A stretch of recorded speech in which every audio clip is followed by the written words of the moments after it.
comment for the morning's agenda. We've already closed the public comment for in-person. We are going to go now to recorded public comment, pre-recorded, that will be playing on the monitors. About 20 minutes, correct? Thank you.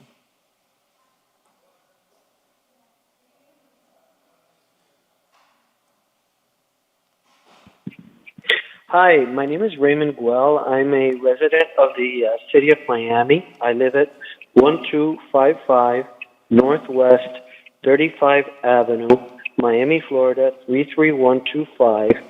And I'm calling in support of an item number B as in boy, C as in cat 5, that's BC5, regarding Gabriel Paez and his appointment to serve on the City of Miami Civilian Investigative Panel. I've known Gabriel for a very long time, and he's very honest, he's a fair person, and committed to the individuals who will uphold, and is a committed individual who will uphold and enhance the integrity of the Civilian Investigative Panel. I would definitely like to have him be considered. Thank you very much, and have a nice day. Goodbye. Hello. Hello. My name is Gabriel Paez, and I reside at 1255 Northwest 35th Avenue. I'm calling in support of item BC5 regarding my appointment to serve on the City of Miami Civil Investigative Panel. As an honest, fair, and committed individual, I will uphold and enhance the integrity of the Civilian Investigative Panel. I look forward to serving on this panel. Thank you for your support.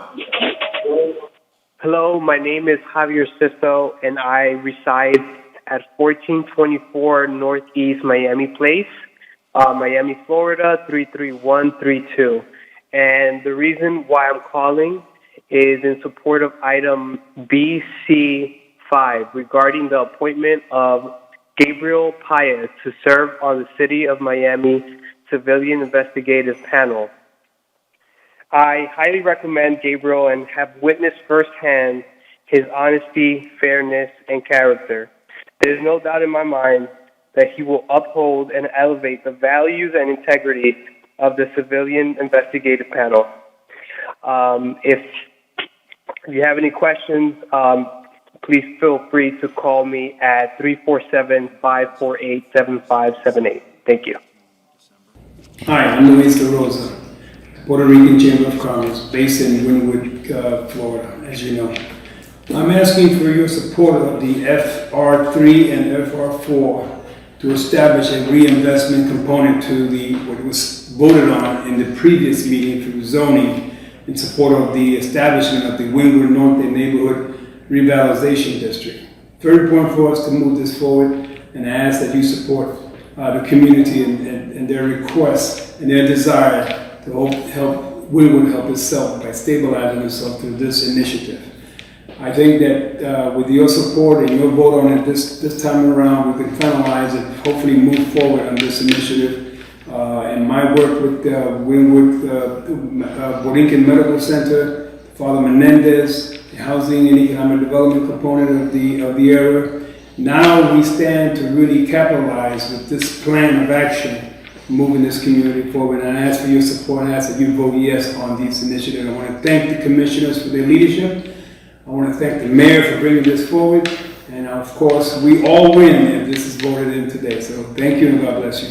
Hello, my name is Richard Diamond. I reside at 623 Northwest 12th Road, Boca Raton, Florida 33486.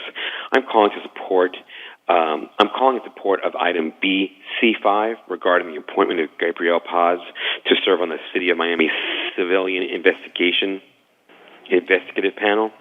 Gabriel is an honest, fair, and committed individual who will uphold and enhance the integrity of the Civilian Investigative Panel. Thank you. Good morning. My name is Terrell Fritz, Executive Director of the Flagler District BID and resident at 111 East Flagler Street in downtown Miami. I'm speaking today to ask for your consideration regarding 4 agenda items. First, RE2, the Downtown Micromobility Network. Please support the proposed network of separated and protected bike lanes connecting Government Center, Brightline Station, Miami-Dade College, and several Metro Mover stations. This bike network will provide significant connectivity and economic benefit to the historic Flagler District and the other central business district areas of downtown Miami. SR1 and PZ3 public art ordinances, please withdraw the proposed public art ordinances. Downtown Miami already enjoys a wide variety of public art voluntarily installed by developers, and the city has been ranked as one of the top 10 cities in the world for public art without this mandate. Finally, on SR6, noise ordinance, please exclude downtown Miami properties from the proposed amendments. Our vibrant downtown districts would suffer significant negative impacts in both quality of life and economic viability if there were restriction on music and noise between the hours of 8 p.m. in the evening and 8 a.m. the next morning. Thank you for this opportunity to speak, and please stay safe. We appreciate everything you're all doing to help us through these challenging times. Hi, my name is Janelle Perez, and I reside at 6240 Southwest 116th Street, Miami, Florida 33156. I'm calling in support of item BC5 regarding the appointment of Gabriel Paez to serve on the City of Miami Civilian Investigative Panel. Gabriel is an honest, fair, and committed individual who will uphold and enhance the integrity of the Civilian Investigative Panel. Thank you. Bye. Hello, my name is Diego Promiter. I'm a 20-year Miami resident and operations manager for Lyft Scooters in Miami, which is run out of our warehouse on 6500 Northeast 4th Avenue on District 5. Lyft strongly supports the expansion of protected bike lanes that keep micromobility riders safe in Miami. Protected bike lanes not only make our streets safer, they also make them more widely accessible for people of all ages and abilities, while promoting environmentally sustainable transport. Studies even show that the cities with more protected bike lanes have fewer pedestrian and vehicular deaths. This lane will keep all road users in downtown Miami safer and healthier, no matter how they choose to travel. Lyft is excited to already show all existing bike lanes in the city of Miami to our users on the Lyft app. In doing this, Lyft can educate cyclists and scooter users alike about the great infrastructure you're proposing, which will amplify its impact.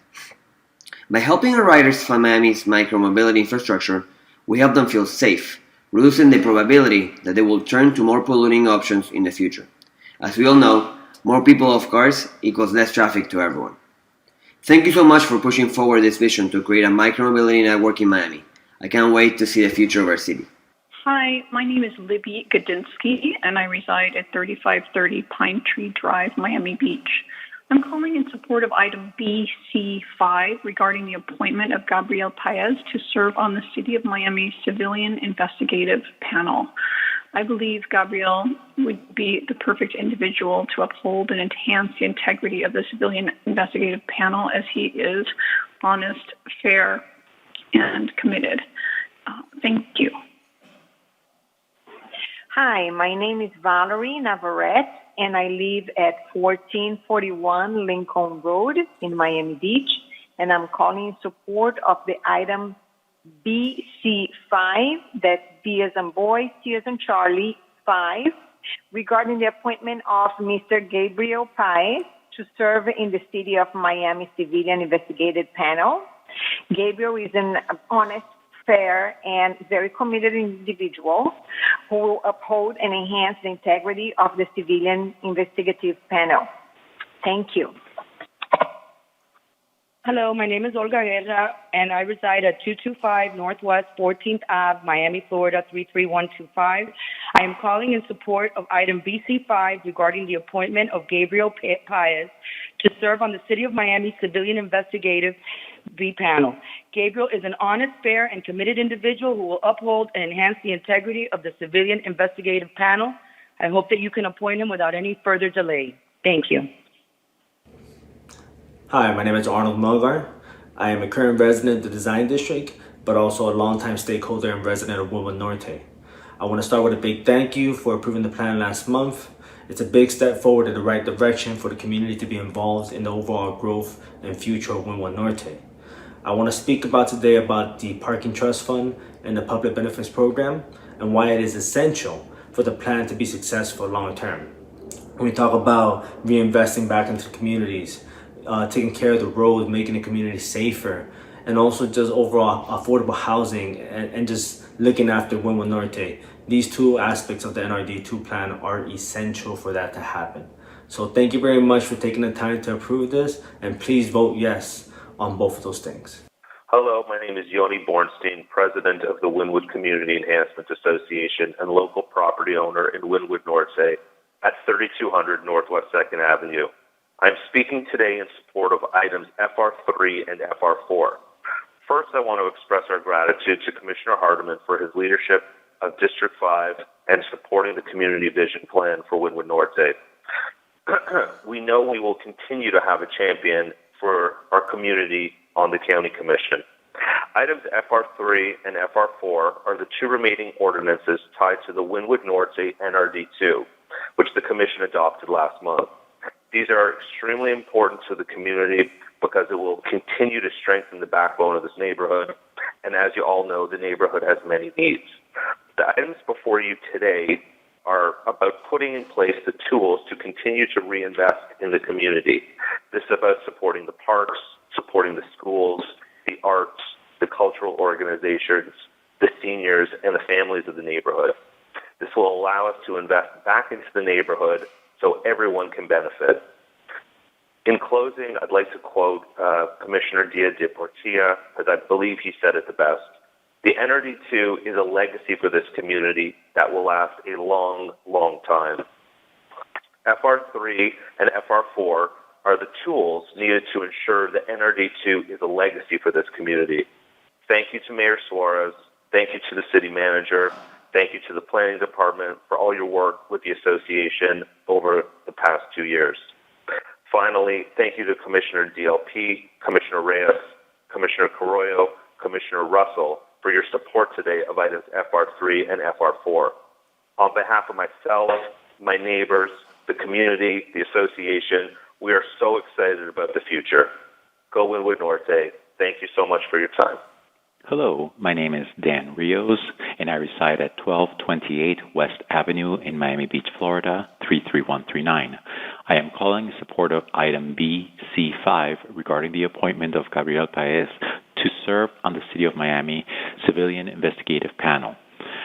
Gabriel is an honest, fair, and committed individual who will uphold and enhance the integrity of the Civilian Investigative Panel.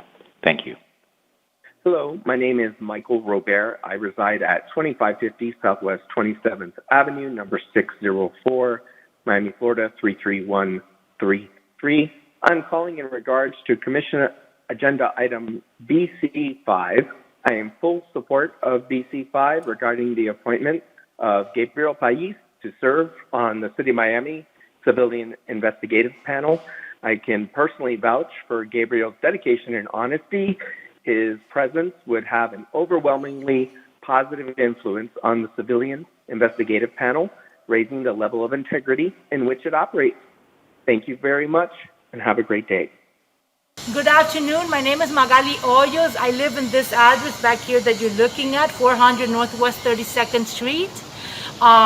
I approve the change, the zoning change here in this area. This is the Wynwood area. This area here is historic. We want to make the change for the better because making the change for the zoning, it's better because we can bring family and people together. It's all about being together as a family. And we came from Cuba in 1968 and we were raised in this neighborhood. There's a lot of people from this neighborhood. There's all nationalities in this neighborhood, Wynwood. So I approve of the zoning change. God bless you. Good afternoon. My name is Ayana and Jenny Gonzalez, and I reside at 4424 Northwest 202 Street, Miami Gardens, Florida 33055. I am currently the chairwoman for the LGBTQ Advisory Board of Miami-Dade County, and I am calling in support of item BC5 regarding the appointment of Gabriel Paez to serve on the City of Miami Civilian Investigative Panel. Gabriel is an honest, fair, and committed individual who works hard and who will uphold and enhance the integrity of the Civilian Investigative Panel. Thank you very much. Have a blessed evening. Hello, my name is Janet Diaz Pujol, and I reside at 6025 Southwest 35th Street in Miami, Florida. I am calling in support of item BC5 regarding the appointment of Gabriel Paez to serve on the City of Miami Civilian Investigative Panel. Gabriel is an honest, fair, and committed individual who will uphold and enhance the integrity of the Civilian Investigative Panel. I hope you take my message into consideration. Thank you. Hello, my name is Lily Pujol. I live at 410 Almeria Avenue, Coral Gables, Florida. And I'm calling to support item BC5 regarding the appointment of Gabriel Paez to serve at the City of Miami Civilian Investigative Panel. Gabriel, I've known all my life. He is an honest, fair, and committed individual who will uphold and enhance the integrity of the Civilian Investigative Panel. I highly recommend Gabriel. Hello, my name is Will Vasquez, 3225 Northwest 3rd Avenue, Wynwood Norte. First, thank you, City Commissioners, for your support and commitment last month in approving the Wynwood Norte Neighborhood Revitalization District. I'm speaking to you today to support items FR3 and FR4, the Wynwood Norte Parking Trust Fund and NRD2 Public Benefits Program, which are important components of the Wynwood Norte NRD2 legislation. These programs are critical to the Wynwood Norte because these are the programs contemplated in the Vision Plan and NRD2 zoning for reinvestment back into the community. The Public Benefits Trust Fund will create new revenues generated from private development to support affordable housing, safe street for our seniors and kids, reinvesting in the community facilities and parks and open space in the neighborhood. I want to thank the Mayor and City Commissioners for your continued support of the Wynwood Norte and the Wynwood Community Enhancement Association. Please approve items FR3 and FR4. Thank you. Hello, my name is Tony Pruitt. I reside at 1455 North Treasure Drive in North Bay Village. I'm calling in support of item BC5 regarding the appointment of Gabriel Paez to serve on the City of Miami Civilian Investigative Panel. Gabriel is an honest, fair, and committed individual who will uphold and enhance the integrity of the Civilian Investigative Panel. Thank you. Bye. Yes, this is Irene Brown calling. I received a notice from the City of Miami for a public hearing, but it doesn't include me because the address that you have on the paper does not include my address in Miami. My address in Miami is 423 Northwest 6th Street, so that does not include me. And I'm trying to call you to tell you that. Thank you. If you want to call me back, our phone number is 305-812-1446. Thank you.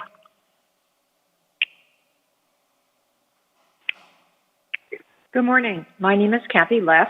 I am the Acting Director of Bakehouse Art Complex, 561 Northwest 32nd Street in Wynwood Norte. Thank you so much for this opportunity to appear and comment via recording today. I want to thank all of you for your critical support and unanimous support and enthusiasm expressed last month when you approved the Wynwood Norte Neighborhood Revitalization District.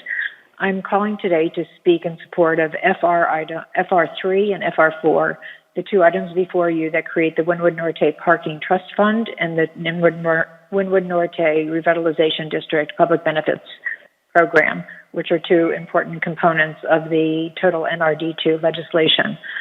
These programs will allow us to reinvest back into the neighborhood, specifically to support affordable housing, safe streets for seniors and children and families in our community, to reinvest in important community facilities within the Wynwood Norte neighborhood, and also to support the creation of more and better open spaces. Thank you again for your support and enthusiasm for our revitalization district, and I'm hoping that you will be able to approve items FR3 and FR4 today. Thank you so much. Hola, mi nombre es Nereida Feliciano, vivo en Millwood, en la dirección 3333 Northwest Primera Avenida. El propósito de este video es para hacerles saber que estoy a favor de un cambio para bien con el NRD2. Para todos nosotros, para mi familia y mis hijos tengan un recuerdo de esta humilde casa donde estamos viviendo por 40 años.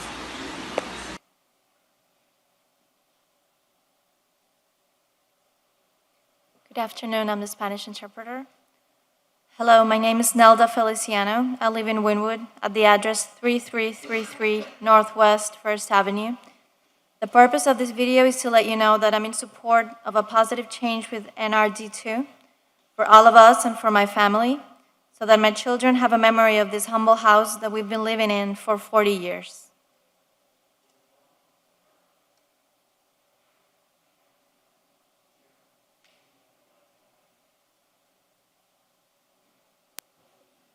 Thank you. That concludes the recorded comments. I'd like to now hear from anyone who is on the line.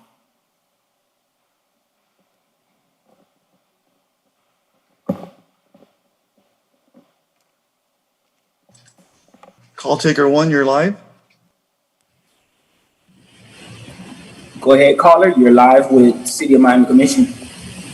Yes, this is Albert Gomez, 3566 Vista Court. I just had a couple of points that I wanted to address. The most important one was the RE1. Being on several, advising certain people in city and engaging at the board level and understanding, trying to push a standard, for instance, the selection criteria within capital improvements and such, for us to align our claims as a resilient city or doing X things from a budget perspective or actually through ordinance. And then writing this under the auspice of COVID, the RE1, that we can deviate from strategic plans. I had a little bit of a concern because then we would have to really adjust the claims that we're making on our policies. So if we make an adjustment on budgeted items or actions with regards to operating procedures that align with our strategic plan, and we take away a budget from something, I would think that we should need to at least claim what that is and how that's going to affect our goals within the strategic plan. And I don't know if we're addressing that under the auspice of COVID. Totally understand that you would need to do that just to be fiscally responsible, but I think we should know what that is when it's done, and that it should be posted and alerted how that would affect potentially our goals within the strategic plan. And I think the rest, I just want to speak to the noise ordinance comment. I think it's a little overreaching, 8 p.m. to 8 a.m. It references, it doesn't clearly state within the ordinance, the way it's written out, or the resolution, that it would be a business adjacent to a residential property. Does it apply also to residents in general? And I kind of wanted to understand that more. And then there are furthermore, but I'll write my comments in an email. And thank you so much. Thank you. Are there any further public comments? Hearing none, we'll close all the public comments for the day, and we'll move on to our consent agenda, CA 1 through 19. Is there a motion on? So moved. Seconded by Commissioner Reyes. Commissioner? Yes. Mr. Vice Chair, CA 7. Which, You'd like to defer that one? I would like to defer that one. To what date, please? The next meeting, December 10th. December 10th meeting, so we'll remove, why don't we, is there a motion to defer CA 7 to December 10th? Moved by Commissioner Reyes, seconded by Commissioner Carollo. Any further discussion? All in favor say aye. Motion passes. Thank you. So what we are left with is the entire CA agenda outside of CA 7. And we have a motion in a second. Thank you. Is there any further discussion on the CA agenda? Just a moment, we're about to have a full dais. We are taking up the CA agenda, all items except for CA 7. There's been a motion, there's been a second. We are open for discussion on the dais. Tell me about CA 14.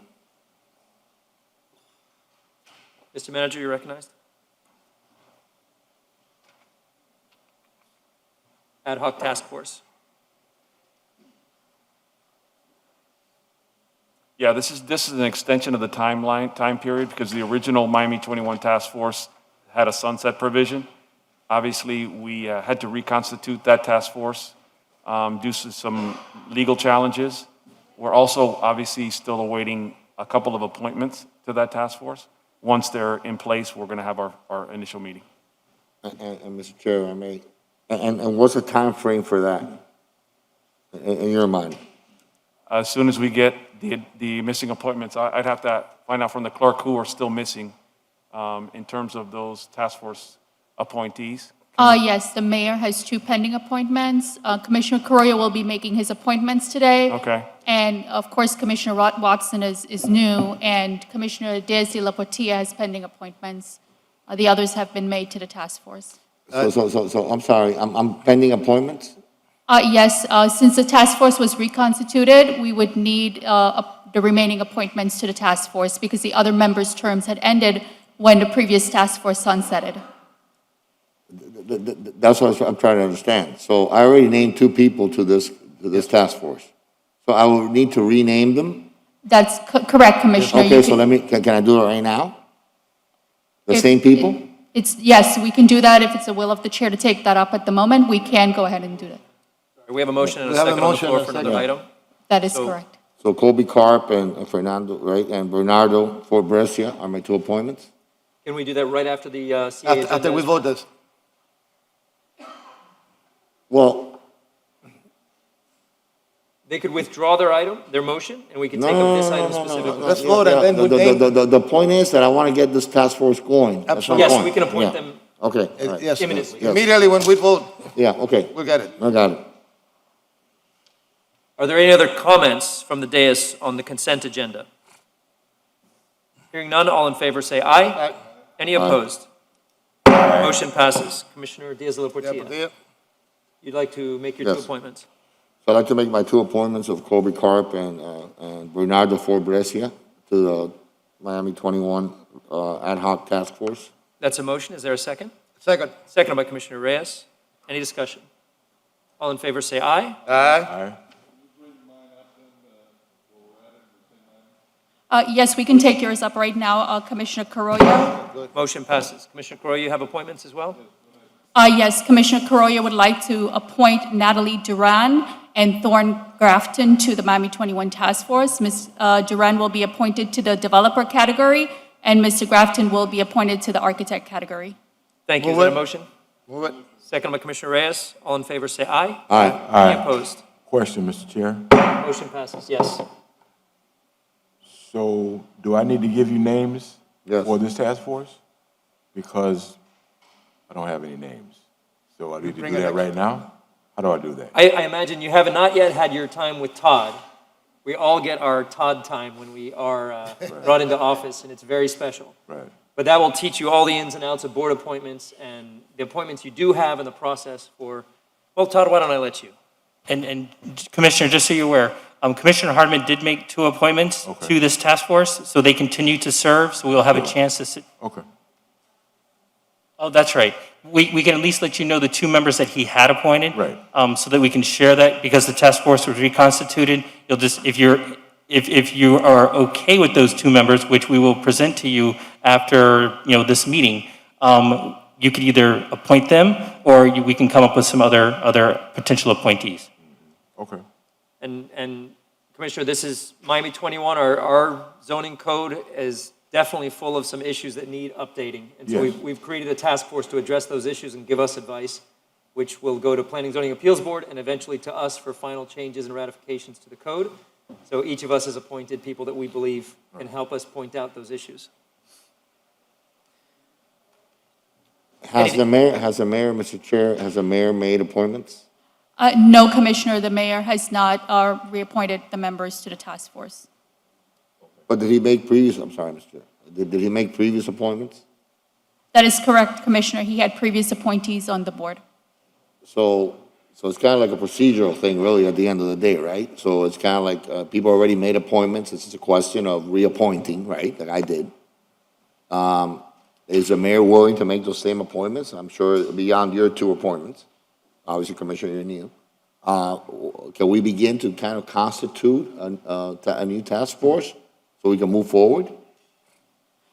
Commissioner, what we can do is we can continue the meeting, and I can check with the mayor's office and get back to you during the board appointments if the mayor would like to proceed with his appointments today. The task force can meet without a full body being appointed as long as there's a quorum, so it can meet now that there's a quorum. Yeah, now we have quorum, If they all show up. if they all show up, yes. Thank you very much. So, the PH agenda, please. We have PH 1, 2, 3, 4, and 5. Commissioner Carrillo asked for a floor amendment on the API for Catholic Charities. Has that been already recorded, or do you need it stated on the record? Commissioner Carrillo's amendment for PH 4. Yes, that amendment made by Commissioner Carrillo at 12:09 PM was an amendment to PH 4 for $123,943.06. Thank you. Is there a motion on PH 1, 2, 3, 4, and 5? So moved. Moved by Commissioner Diaz-Portilla, seconded by Commissioner Watson. Any further discussion on the dais? All in favor say aye. Aye. Any opposed? Motion passes. Thank you.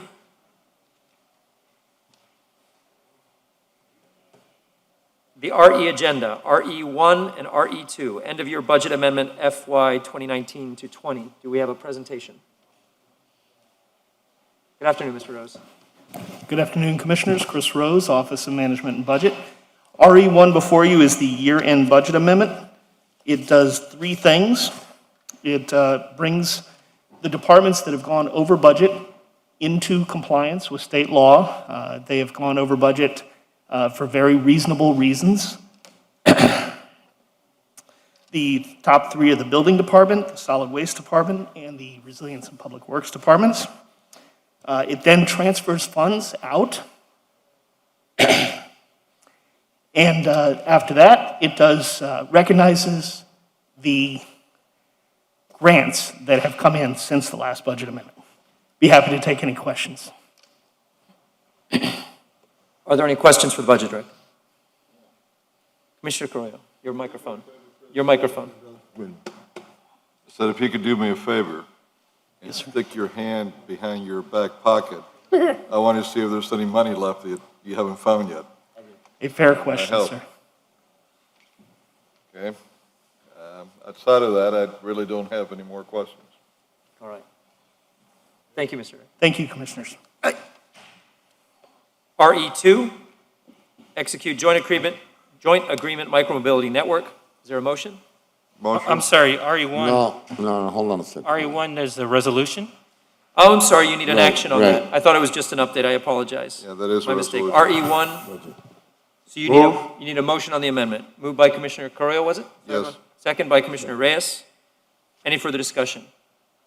Hearing none, all in favor say aye. Aye. Any opposed? Motion passes. RE2. Move. Second. There's a motion and a second.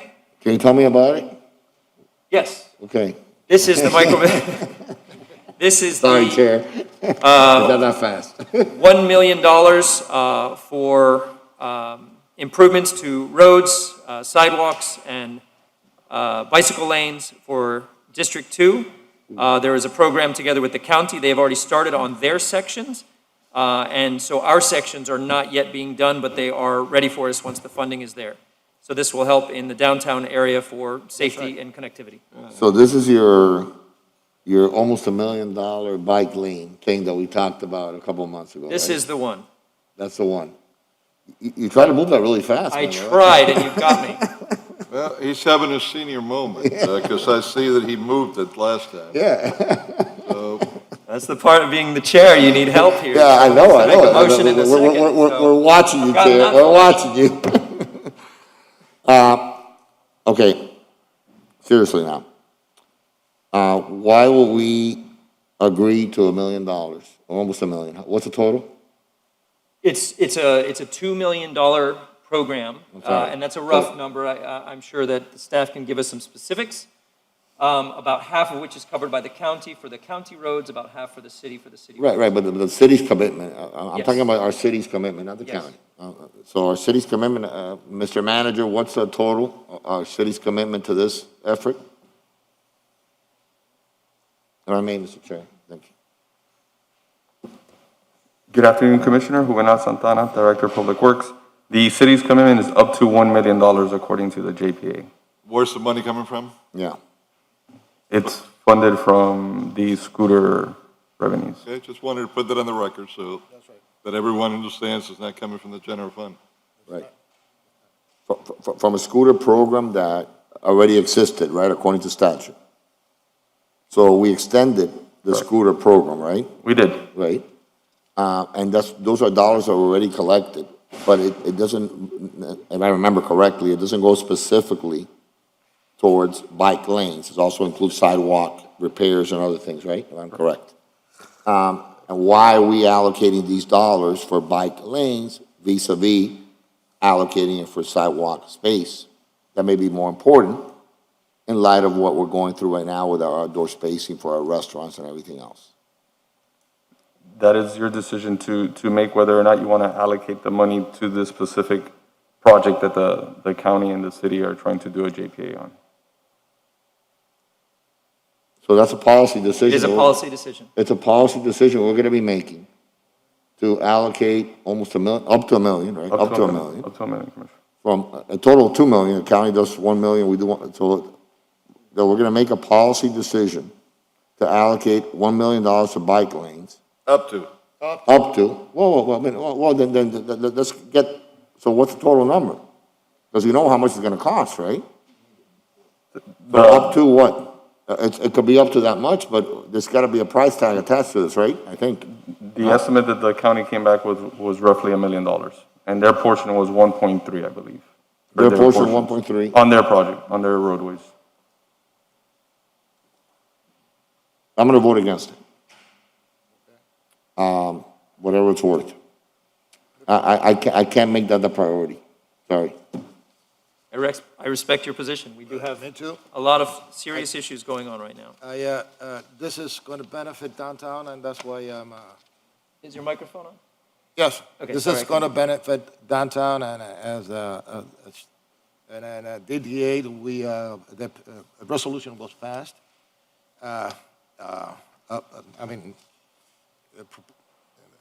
We were the people that they were in favor of this. And because there are certain aspects of it that it will definitely improve downtown, streets in downtown, sidewalks in downtown Miami, and the bike path. How many people in the downtown, they use bicycles? You see, because they move around, since that's concentration of people, and particularly in Biscayne Boulevard and Brickell, that they move around using the bikes. And also, we're going to use the bike lanes for the electric cargo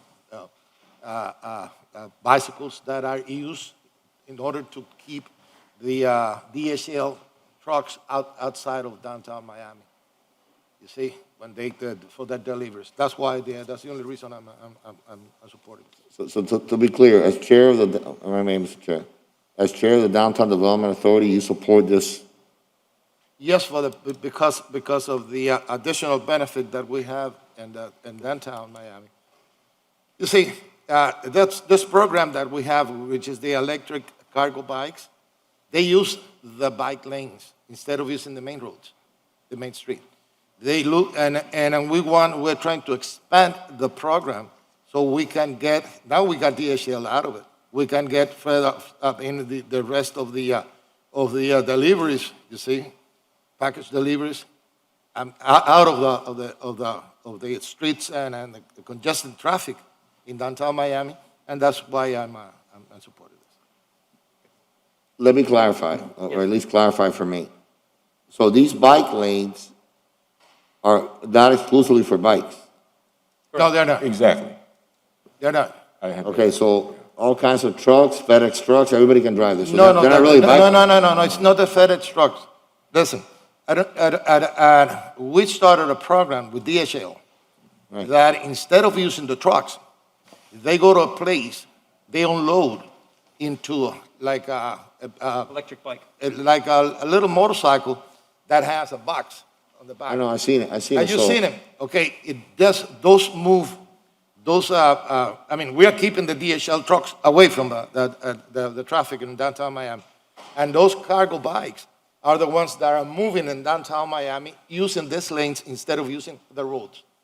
We want to expand the program, and that's what, it's not only for bicycles. It's going to be used for this DHL. And for scooters.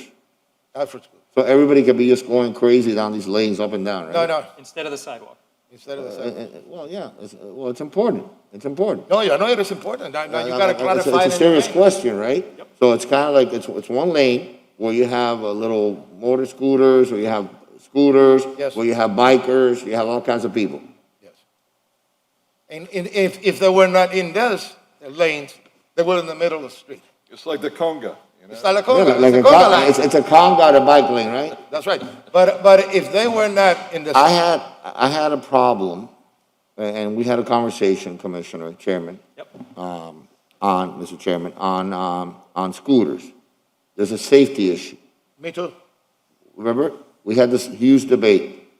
I sort of said, okay, because, it was important for Commissioner Russell and Chairman Russell. It was important for him and his district. He thought, and I agree, that, you represent your district.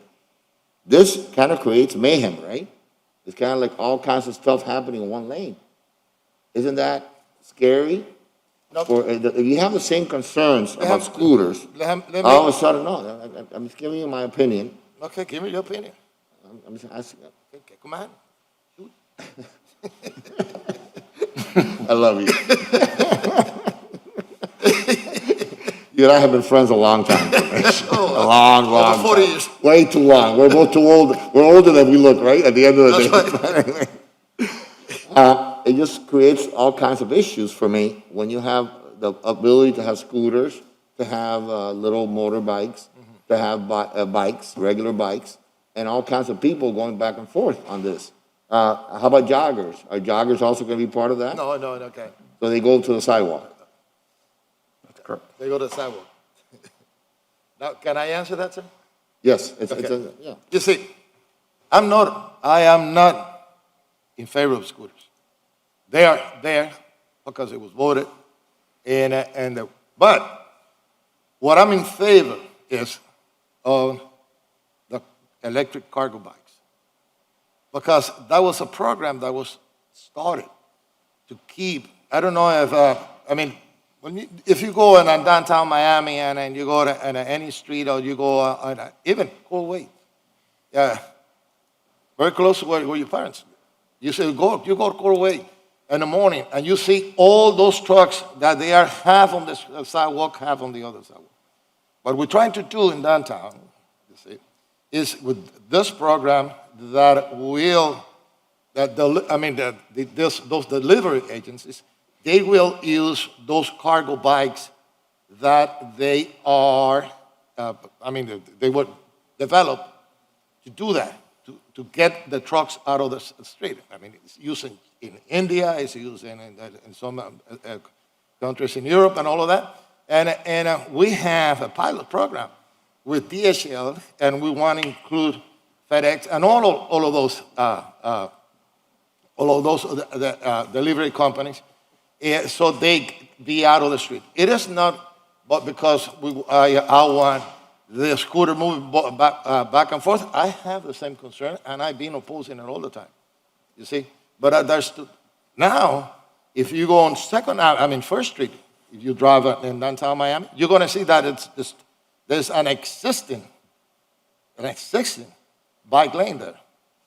You see, it exists, and that was the county, and the county is, they are going to do it anyways. You see, and they're going to spend it, but I want us to have a certain saying on it.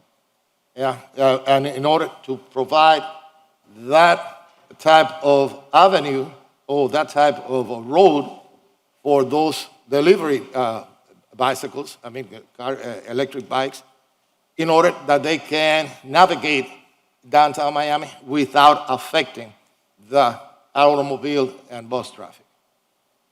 You see, that is why, as a DDA chair, I am in favor of this, because it will benefit downtown Miami in a way and it will benefit also other areas of the city of Miami if we can implement this type of restrictions to the delivery company. If I could, each of us works really hard to try to find innovative ideas to make money for the city, and everyone has creative ways to do that in their district. This was sort of my initiative that I came up with based on this concept, and I know it was controversial, and I know you all trusted me. Even some, against it, but it went through. We limited it just to District 2. I really appreciate that you all have come with me on this journey, and your votes are clear with regard to how you feel about scooters. The fact that you're open to following along with me on how to spend that money in my district, in those roads, I really do appreciate that. I fully respect, Commissioner Diaz-Portillo, where you're coming from. And as this scooter program, if it continues and if it expands, I do look forward to absolutely working with you on how that money is spent. For this initial allocation, I'm very proud that we were able to put this $1 million together that the city did not have. And it's able to solve a problem that the city shouldn't be reaching out of its pocket for right now. We've got bigger things to fight with COVID and housing and homeless. This is found money that I can solve a problem that does exist, does need to be addressed, but isn't going to affect the city's bottom line. And so I appreciate your support. That money is already in the coffers, right? Say it again? Those funds are already in city coffers, right? Yes. Okay, I mean, that is not an additional funds that you approved. Remember that you approved, and also that you are voting in favor of extending the program to the medical district. You see, a medical district, and I agree with you. The funds there should stay there in District 1. So this is, I will say that it's not an experiment. It is trying to facilitate the navigation in downtown Miami of those cargo bikes, some cyclists, because we have a lot of cyclists in downtown Miami, okay? Trying to keep them safe, you see, try to keep them safe out of the main road. And the trend, if we don't do it downtown, I mean, the county's gonna do it. They did it on First Street, correct me if I'm wrong. You see, they did it, and that's what we're using now for the cargo bikes, which has been a success. You see, has been a success. We have eliminated a bunch of trucks out of there, and I'm going to require your support on trying to eliminate all of them, not only in my district, in your district too. Delivery trucks, you mean? So I want to know, Mr. Chair, if I may, I want to know if Commissioner Carollo is feeling collegial today. Commissioner Carollo, you're feeling collegial today? What is the question? If you're feeling collegial today, in the spirit of collegiality? It depends how collegial you're going to be. Well, it's early, right?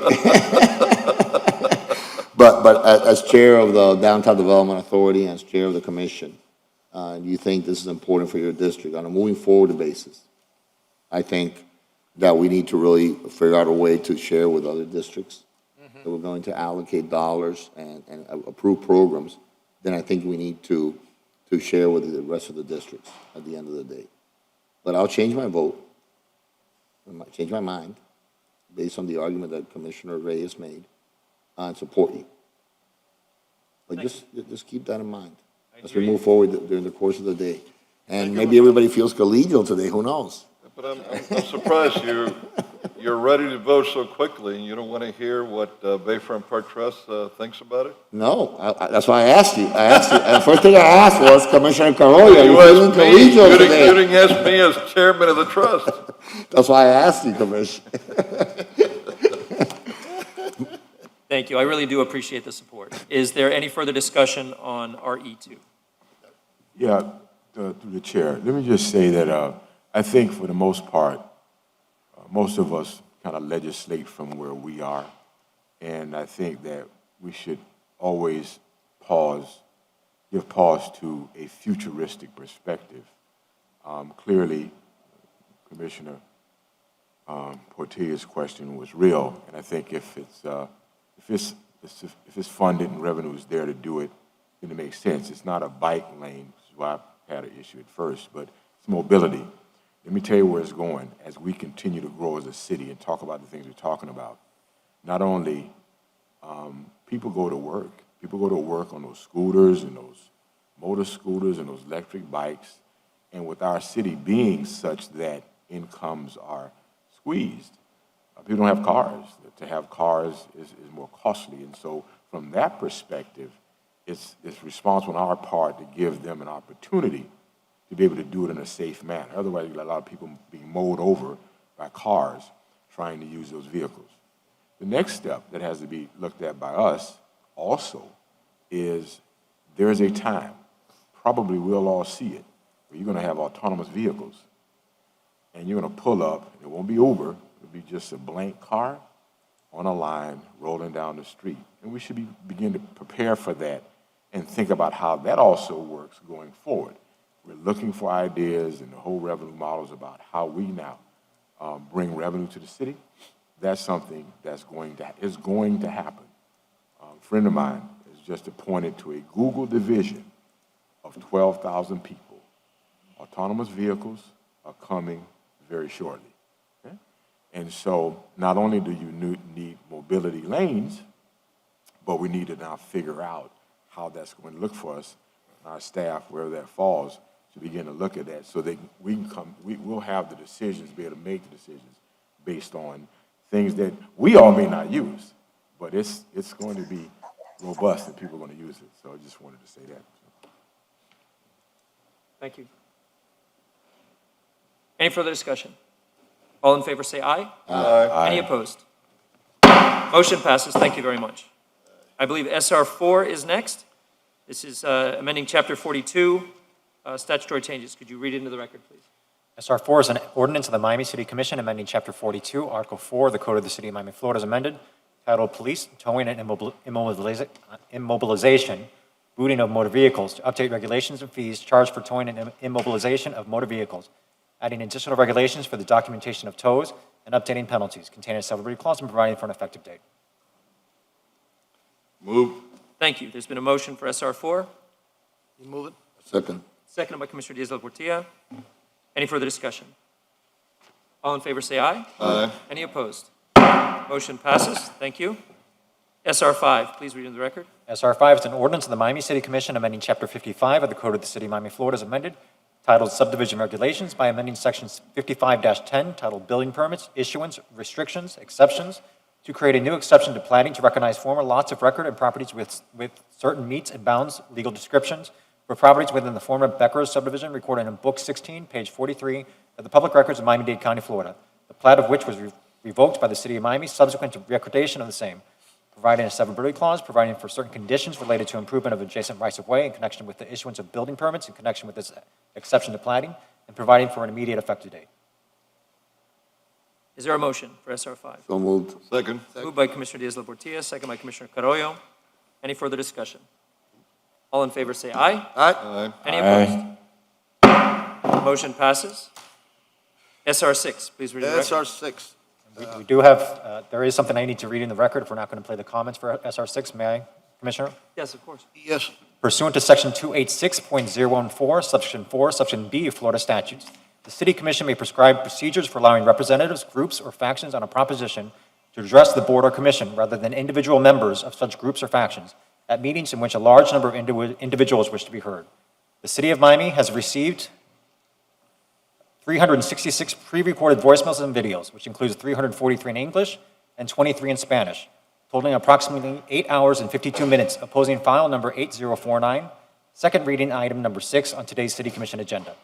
The substance of the voicemails and videos in opposition to the proposed ordinance for second reading is substantially similar across all 360-plus submissions. Due to time constraints and that Section 2-337 of the City Code requires the City Commission meeting to adjourn at the conclusion of deliberation of the agenda item be considered at 10 p.m. unless the time is extended by unanimous agreement of the members of the City Commission then present. The City will not be playing approximately 8 hours and 52 minutes of voicemails submitted in opposition of file number 8049, second reading item number 6, all of which are similar in substance. Instead, the 360-plus video messages and voicemails have been sent to the mayor, commissioners, and city's administration for their consideration prior to taking any action on file number 8049, second reading item number 6, and entered into the record and are now a part of file number 8049. The substance of the 360-plus voicemails and videos substantially reads as follows. I am speaking today on proposed ordinance number 8049, second reading number 6, that will restrict the hours of outdoor music in the city of Miami. I am a fan of Ball and Chain. I am against any new law that would further restrict or reduce the amount of music on their patio. Ball and Chain is culturally important to Miami and Little Havana, and as a lover of Ball and Chain, I want to be able to dance outside in our beautiful city. I want to be able to listen to and enjoy music every night. The city is unfairly withholding the outdoor dining warrant that Ball and Chain applied for more than 1 year ago, and the city has purposely rendered a decision here as it is legally required to do by code as per Miami 21. You will hear that businesses with existing warrants are exempted, yet Ball and Chain's warrant is being held up until this ordinance passes. If the city moves forward in grandfathering in existing businesses, then Ball and Chain must be grandfathered in because they applied for this license more than 1 year ago, because anything else would be grossly unfair if not illegal. There has been live nighttime music on the patio of Ball and Chain since 1935. Please, please don't stop it today. I urge the commission not to stop the music and vote against ordinance number 8049, second reading number 6, and I also urge the commission to let all of the 125 families that depend on Ball and Chain for their livelihood and health insurance to immediately allow the reopening of Ball and Chain. Thank you for your time. Thank you, Mr. Chairman. Thank you. Please read the ordinance into the record. SR 6 is an ordinance of the Miami City Commission amending Chapter 36 of the Code of the City of Miami, Florida as amended, titled Noise, more particularly by amending Section 36-4, titled Operation of Radios, Phonographs, or Other Sound-Making Devices, Bands, Orchestras, and Musicians, generally exception, to provide for the prohibition of outdoor music between the hours of 8 p.m. and 8 a.m. the following day in areas that share a property line with any property that has a residential use, containing a severability clause and providing for an immediate effective date. Mr. Chair? Yes, you recognize Commissioner Reyes. Yes, I want to present some amendments, yes, if the sponsor will accept it. One amendment will read as follows. Any establishment with an approval prior to the adoption of this ordinance, the approval for, having music on the back of the and I want to make it clear. You're saying any establishment that previously had a permit? Previously had a permit prior to the adoption of this. What we're doing is grandfathering the ones that had it already. Any establishment operating completely within the structure, you have to be inside. Establishing within the DDA boundaries. Any establishment abutting an area zone T6 or above. Any property zone D1, D2, and T6 or above. And these are exclusions, right? Okay. And any establishment located and operating on the outside of a structure on or above the 5th floor. We have buildings that they have bars and they have, particularly in that avenue and other areas, they have restaurants on the roof. Any establishment located or operating on the side of the structure or above, I said that. Any establishment whose sound-making device is located on the primary frontage. That means, and I'm going to clarify this. You see, you go to 8th Street and you have areas like Calle Ocho, La Guantanamera, and all those places that people go drink. And then they have the doors open and they have the portal, the music in the front of it. But that music is geared towards the street. You see, this is for those establishments that they have, I will say, a terrace abutting residential area, immediately abutting the residential area. You see, and it is made in order to for those establishments and neighborhoods and residential areas be able to coexist. Because if you have music that is with, I will say, the speakers towards the house, towards the back of the house, you see, that makes the quality of life of those neighbors unbearable. You see, to have music until 5 o'clock or 4 o'clock in the afternoon. And this is what it does, is protect the neighbors. But at the same time, allow the establishment to have the music either inside if you have bought one of the, a T4 or a T3 or a T5, that you allow you to bring the music in, and like in Calle Ocho, where you have the speakers on the outside that is going towards the street, you see, and the noise is going towards the street. In the front of the establishment. In the frontage. Yeah, And will not impede those people from having music and to have the business going. And I don't know if you accept that. I accept the amendment, Commissioner. Frankly, most of what you're including was always part of this ordinance. This ordinance never meant that it applied to the inside of an establishment or the front of the establishment, because obviously the building blocks the music from the front from going back. So I accept the amendments that you have proffered to this ordinance in second reading. You need a motion? I need a, yes, there has not yet been a motion on this item. I will place the motion for approval. There's been a motion by Commissioner Carollo, second by Commissioner Reyes. I have a question for either the sponsor or for staff. So the way I read the ordinance, I do not see a differentiation between front of building or back of building. I believe this just has to do with outdoor. Is that, am I reading it correctly as drafted? Outdoor. It's just any outdoor music at all? It's clarified now. Where? By the amendment, By the amendment. amendment that was made. And the amendment says?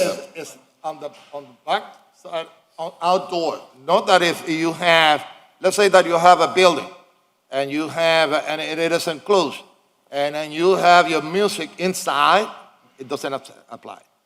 If you bring that, let's say the speakers, or you bring the band on the back side of the establishment that abuts, you see a residential area, that's when it Yeah, in other words, but it's out in the back. In the back, abutting a residential outside? area. Inside the building No. or in front of the building, it doesn't apply whatsoever. It's only the frontage. Yeah. At the same time, any establishment that has been permitted already, it does not apply to them. They are grandfathered in. Is that based on the amendment, or is that in the legislation, the permitted? Well, I don't read that in here, so the reason I think that didn't include it in there, because as was explained to me by legal, that was a legal protection that they would have anyway. But I'm glad that Commissioner Reyes is bringing it up, so it could be more than clarified into the ordinance. And let's not forget the Miami 21, the frontage of the building is the main front. It's the main part. You see? And it's identified like that. And I'm gonna tell you this, why I've supported this. You see, I live on 7th Street, Southwest 7th Street, and 53rd Avenue. On 52nd Avenue, and 8th Street, before becoming a pizza place, and that changes from morning to one, there was a bar there. A bar. And on the back of the bar, on the parking lot, you see, they used to have the biggest and loudest parties that you can imagine. And there was no way that we could get them to quiet down or bring it in, because there was no legislation for that. You see? And the whole neighborhood was suffering from it. Now, if they had brought it in the building and the establishment, or would have placed would have on the street, on the sidewalks or the front of the building, it wouldn't have bothered us as it did. You see? And I've been a victim. I know what I'm talking about. Okay. This is what I would describe as a people's ordinance, the residence ordinance. Yes. While protecting those businesses that have invested and gotten their permits already. We're trying to keep a balance between the quality of life and the rights of Miami residents in future intrusion into that quality of life. A few more questions, because I've gotten a lot of concern from businesses in my district on this, and I've been trying to understand through the maps that were provided and through my interpretation of the legislation, whether or not it affects them or Well, not. unfortunately, Commissioner, there's been a lot of disinformation in this Yes. purposely, because I can't imagine in your area in particular Doesn't affect. that it would affect any business, because any business in your area that has been permitted, it's not going to affect them at all, whatsoever. If they've been permitted for their existing build-out use, et cetera. Yeah, the problem that you have, and I'll give you an example. I got a call yesterday from an old-time friend, Madlight. And he's questioning this ordinance. And he's questioning because he's got some other people that he knows and so on, that he's afraid that it's going to affect him. He's not sure. So I said, well, look, they shouldn't be concerned because anyone that's had a permit, it would not affect them. He says, well, that's the problem. They've been doing all this without permits. And that's precisely why I'm bringing this up. But doing what without permits? Because Having music, having food being served, having maybe drinks being served in the back, facing real residential properties. I'm not talking about high rises or anything. I'm talking about real residential property in the back. And I can't for the life of me understand how this has been happening in our city. That the last people that are being listened to are residents. They would call, and this is across all our districts. Police department, they get no help. They call code, they get no help. And this makes it real clear where you don't have to be playing the game that you're measuring for noise or whatever. And let's face it, what's been happening here is that for too many years, things have really gotten out of hand. We've had many off-duty officers that are being paid in cash, and this is a fact, not a myth, by a lot of these establishments. A lot of that money that's being paid in cash, the city of Miami doesn't even know about it. We don't get our share. Now, what was happening was that a citizen has a complaint, they call the police department. The police department does not route that call to an officer that's a patrol vehicle on duty. They route it to the off-duty officer. Now, here's a cop that's being paid in cash. We're all grown-ups. You can figure out why they're being paid in cash. And like I was hearing from many residents in the city, from District 5, from other districts besides mine, when the officers were being sent, the ones that were being sent was the off-duty officer, and that officer would not do anything. And when they do something, is to tell the residents that, hey, they got a right to do whatever they want. We heard here from one establishment that's really the one that has gotten all these same type of complaints against us. You heard from their attorney that he said that they had applied a year ago or so. I want to address that in a minute because I never received any copy, nor do I think any of you did, of any warrant a year ago.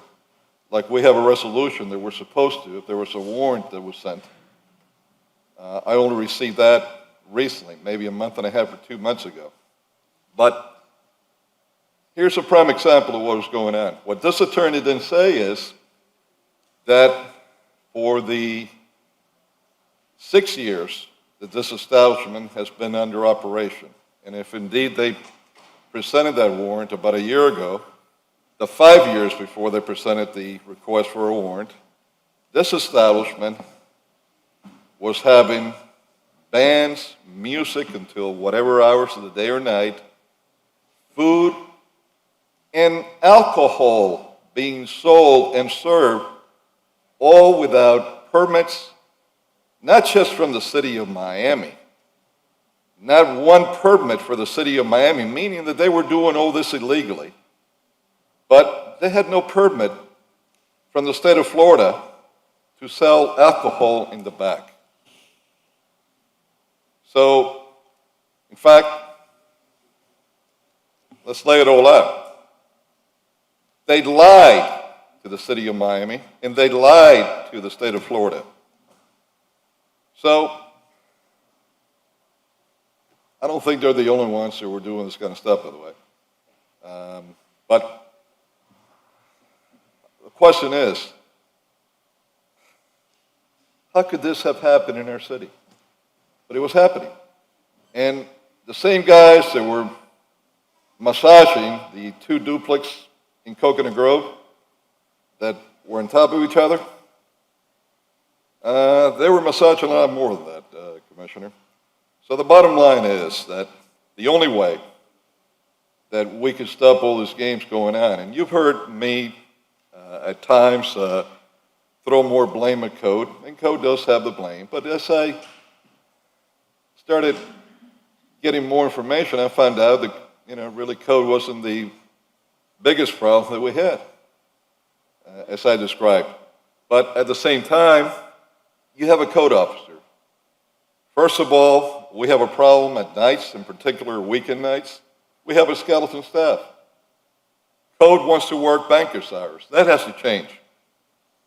That has to change. So you send a code enforcement officer, if they ever get there, because there's only one on weekend nights working the whole city, they might get there, and when they get there, the officer shoos them off. I recently found out that a code enforcement officer was sent to a place that not only was violating the noise ordinance, but they had no permits to have any kind of music in the back.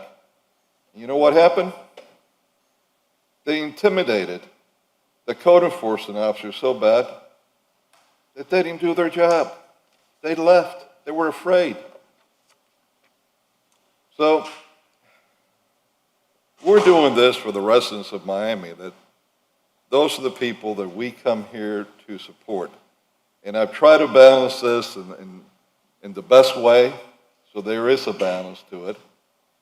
And I think we found it in clearing up this ordinance fully, and with some additional amendments that have been presented, where it's not going to affect any establishment that's there now, and it is only going to cover T5 and below, not above.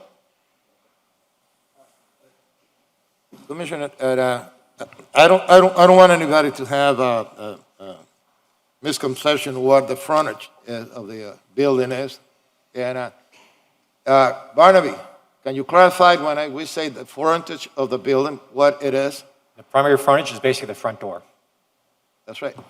And this affects only the back side of the business that abuts. So with the proposed amendment, that is how it would be. Open area. Open area. Any outdoor. No, not closed area. Open area that abuts the residential area. T5 or T5. below? Question, when you say T5 or below, are you talking about the residential Residential. or the business? No, this is residential. So if it abuts a residential use that's T5 or below, That's when it applies. Because that's another question I had, and I had a bit of debate with the city attorney in my briefing. T6. Hello. Hi, it's T6, not T5. T6? I believe with the proposed amendment, however, it would be, Commissioner amendment Reyes was is to suggesting it T5. be changed to T5 if it's abutting, it would be allowed if it's What abutting. he read was T6. Okay. That it was, but, Okay, it's, so just so I understand, so not that the business is in T6, but if it has it shares a property line with a T6 or below, That's right. Exactly, this would apply. yes. So this was my question during my briefing, because the wording shares a property line with any property that has a residential use. And No. I asked if that had to do with whether residents actually live there, or if it's just as allowed in the zoning transect that they are. No. And they said, no, it has to do with what use has been granted to that building through a specific certificate or, a use declaration. And- That's why and- we're clarifying this, sir. But if you say T6 and below, you're saying the zoning transect is what we're talking about then. So that's different then, right? Okay, like, if I could clarify, Chairman, since we had this discussion at briefing. I have the same question. As drafted now, it is when there is a residential use. And we had a discussion about you need to have a residential use, you have to have a CO or a CU for a residential use. That's right. What Commissioner Reyes is offering today, in addition to that language, he's offering certain exceptions. Those exceptions, one of them is any establishment abutting an area zone T6 or above. That could be an exception. But it will have to come before us. And the difference? What would have to come before us? If it is, you ask for an exception, you have to come here. No, No. I'm sorry. Exception that they will be exempted. Oh, okay, exemption from exempting. Okay. So not an This- exception process to That's grant right. it. You're saying anything T6 or above. So It's when he said exempted T5 or from- below, meaning it it's applies to exempted T5 or below, he was correct. That's right. So T6 and above, Well, it's two different sections of the code, so that's why I wanted to be, these are the amendments that he's offering so that it doesn't apply at all. And that's Affect everybody. areas zone T6 or above. This amendment would not apply. Okay. Versus the language that's in the ordinance about the abutting transit zones and uses is it doesn't mention transect zone in the draft, it just mentions the use. And that's what brought like up, the residential use, but that, I just wanted to say it's two different things, so so does that stay in there, the residential use, and you just create the exemption for T6 and above? That is the current proposal. say that again, I'm sorry? The current proposal is, yes, it remains prohibited if it's abutting a residential use unless it's in a T6 or above transit zone. And just to clarify, you can have a residential use in a T6. That's why that's being clarified, that if it's a T6 residential use, it would be exempted. So, for example, if it shares a property line with a T3 property, right, that's zone T3, just for where it is, T3R, T3O, whatever, but there's no building there right now. So no So it is not certificate being of used. occupancy has been Yeah. granted. That zoning transect has residential use allowed in it. It's but- allowed, but it's not being used. There is But no current because residential use. because it's a vacant lot, this does not apply, so they would be allowed to do it. In theory, yes, that's correct. But if you build and you have a family living there, it will apply. You cannot have it grandfathered in. That's You're right. going to build and have a right to have residential there. So that's the question involved. I don't think you're going to find too many situations Oh, no, like you that. can't. It'll be rare. City of Miami, no. Not in the city of Miami. It's Right, so crowded. the question is a fair one. As drafted, it's whether it has a residential use. So if it is a T3, that's an empty vacant lot, and there is no residential use there, then it would not apply. If there's a warehouse, a legal non-conforming warehouse on a T3 lot, which exists in the city, it would not apply. But if you have a residential use, it applies. One thing you have to keep in mind too, this is why we have had it this way, is that we talked about the abutting right in the back, but most of these places have That's what it is. The abutting. right to your left, to your right, the same amount of properties. And that's why I believe we drafted in the fashion that we did. Uh-huh. But I think this brings a tremendous balance in the ordinance, and it protects the vast majority of our residents.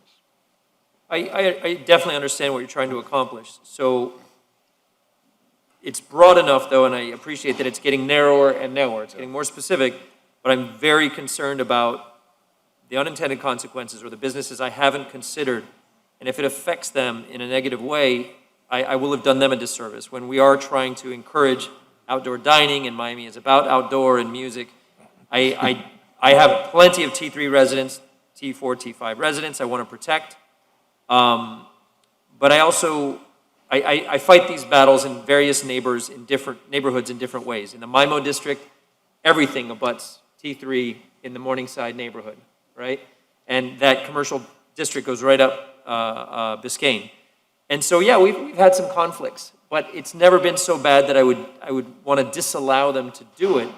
Some of them are very successful, and they have their back little garden, and they figured it out, and it's cozy, and they're not too loud. And when they get too loud, we go after them. But you are confusing it. Let's Okay. say that you have a little restaurant. Okay. On Biscayne Boulevard. And that restaurant on Biscayne Boulevard, they have a little patio that abuts a T3. But you don't have music or anything, people are eating. You see, they are not having a party there all every day, and they have it now. They're already grandfathering because they have it now. So they're grandfathered Yes. because they have a permit. And so that led to the That's next right. question. What permit are we talking about exactly that gives them the grandfathered protection? Well, that is for the, Is it a permit for that space? Yes. Because you said a permit to play music in the back. I didn't realize we had a music playing permit. Well, it's the permit, you have it all in the To back. build the deck, Yeah, or- Jeremy can explain it better, I believe. explain it. Good afternoon, gentlemen. Jeremy Karascoger, Interim Director of Planning. So there's a number of permits that go back all the way to Class 2 under a previous zoning ordinance that could allow it, as well as warrants for outdoor dining and outdoor uses. So for an example, give me an example where someone would have done this correctly and would be grandfathered. Let's say they've got a space in the back, they haven't built it out yet. They want to put in a patio for dining in the back. They don't need a special permit for outdoor dining in the back of the building, do they? Yes, they do. It's specific, Yes. because I know about our sidewalk cafe in the front. What is the permit that allows them to do outdoor dining in the back? So you need a warrant for outdoor dining on private property. And then if you're going to spill out into the public right-of-way, that's when you need that additional right-of-way permit. But to do anything outdoors, you need the warrant. So it's a warrant, and so we're not talking about the building permit for the build-out of the patio itself. No, or this anything like is a special that. entitlement. You're talking about a special entitlement, which is a warrant for outdoor dining, or outdoor activity. Outdoor activity. What's another example that if a CrossFit gym wanted to have outdoor stuff behind with music? That's exactly it. And their people are working out behind outdoors, that would require a warrant for outdoor activity? If anything that would be noise-making, anything that's the concern, is to mitigate adverse impacts on the neighbors. So they could get, if they have the warrant for outdoor activity, it doesn't expressly talk about music or anything like that, correct? It might in conditions. You know, these are usually, there might be conditions attached with the warrant if there's particular concerns about that, but it's really a case-by-case. But what this depending is on the basically saying is we're not going to grant these anymore in conjunction with noise, with music. We'll still give you a warrant for outdoor activity, but we are not going to let you play music after 8 p.m. if it's behind the building, abutting residential use in T5 or below.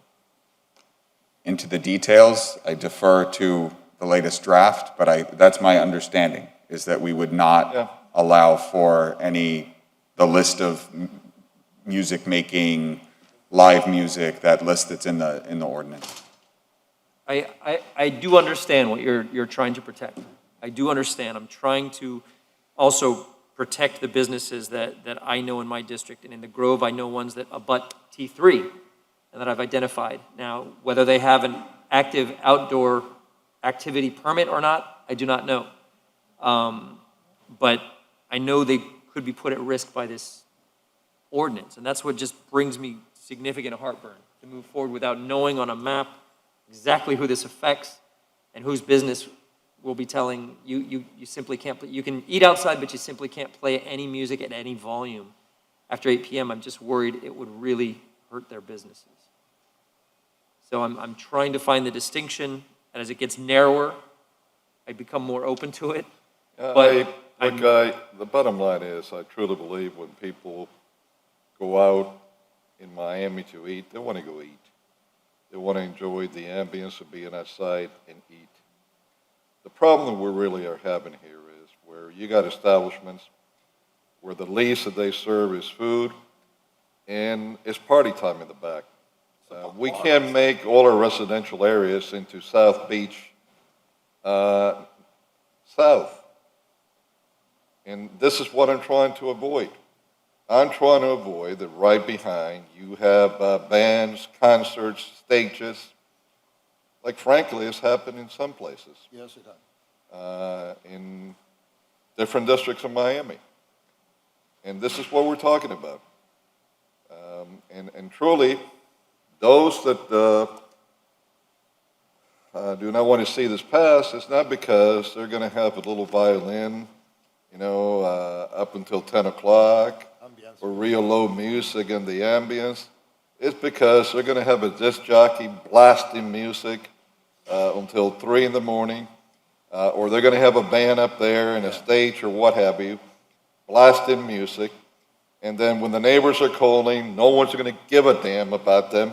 No one's going to listen to them because they don't have the big bucks to have the influence. And, this is what I'm trying to... And I will add, sometimes what we're trying to do is codify it, because that's what sometimes they go in, and what code are they going to use in order to stop that? In order to stop a band that is blasting music at 3 o'clock in the morning and next to a residential area where people have to go to work, or they have children, or they have people that they're sick, or they have the right to go and rest and sleep at night. You see? I know it because I live it. So I'm getting I've gotten a message from a constituent business owner, actually in District 5, who has restaurants and bars with outdoor music, but they're currently mid-construction on 2 projects. They expect to employ 50 at each place, and they are hoping to get outdoor seating through that warrant process. They're already underway with permits for construction and everything, but the warrants haven't been approved yet for the outdoor. So they're out, like they won't be able to do this, right? No, they'd be able to have outdoor dining without any problem. But no music after 8 p.m. Well, after 8 o'clock.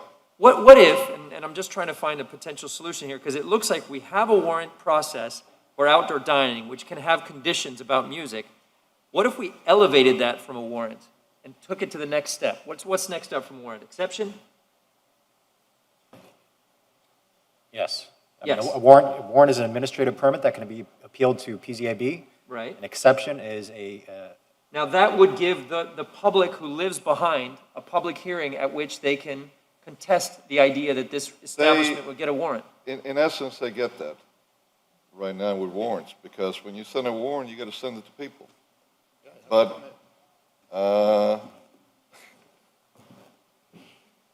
when you have people with money, those warrants get out. The little residents not listened to whatsoever. And then I've even was recently told of a case where someone objected to the warrant because of the noise that was happening.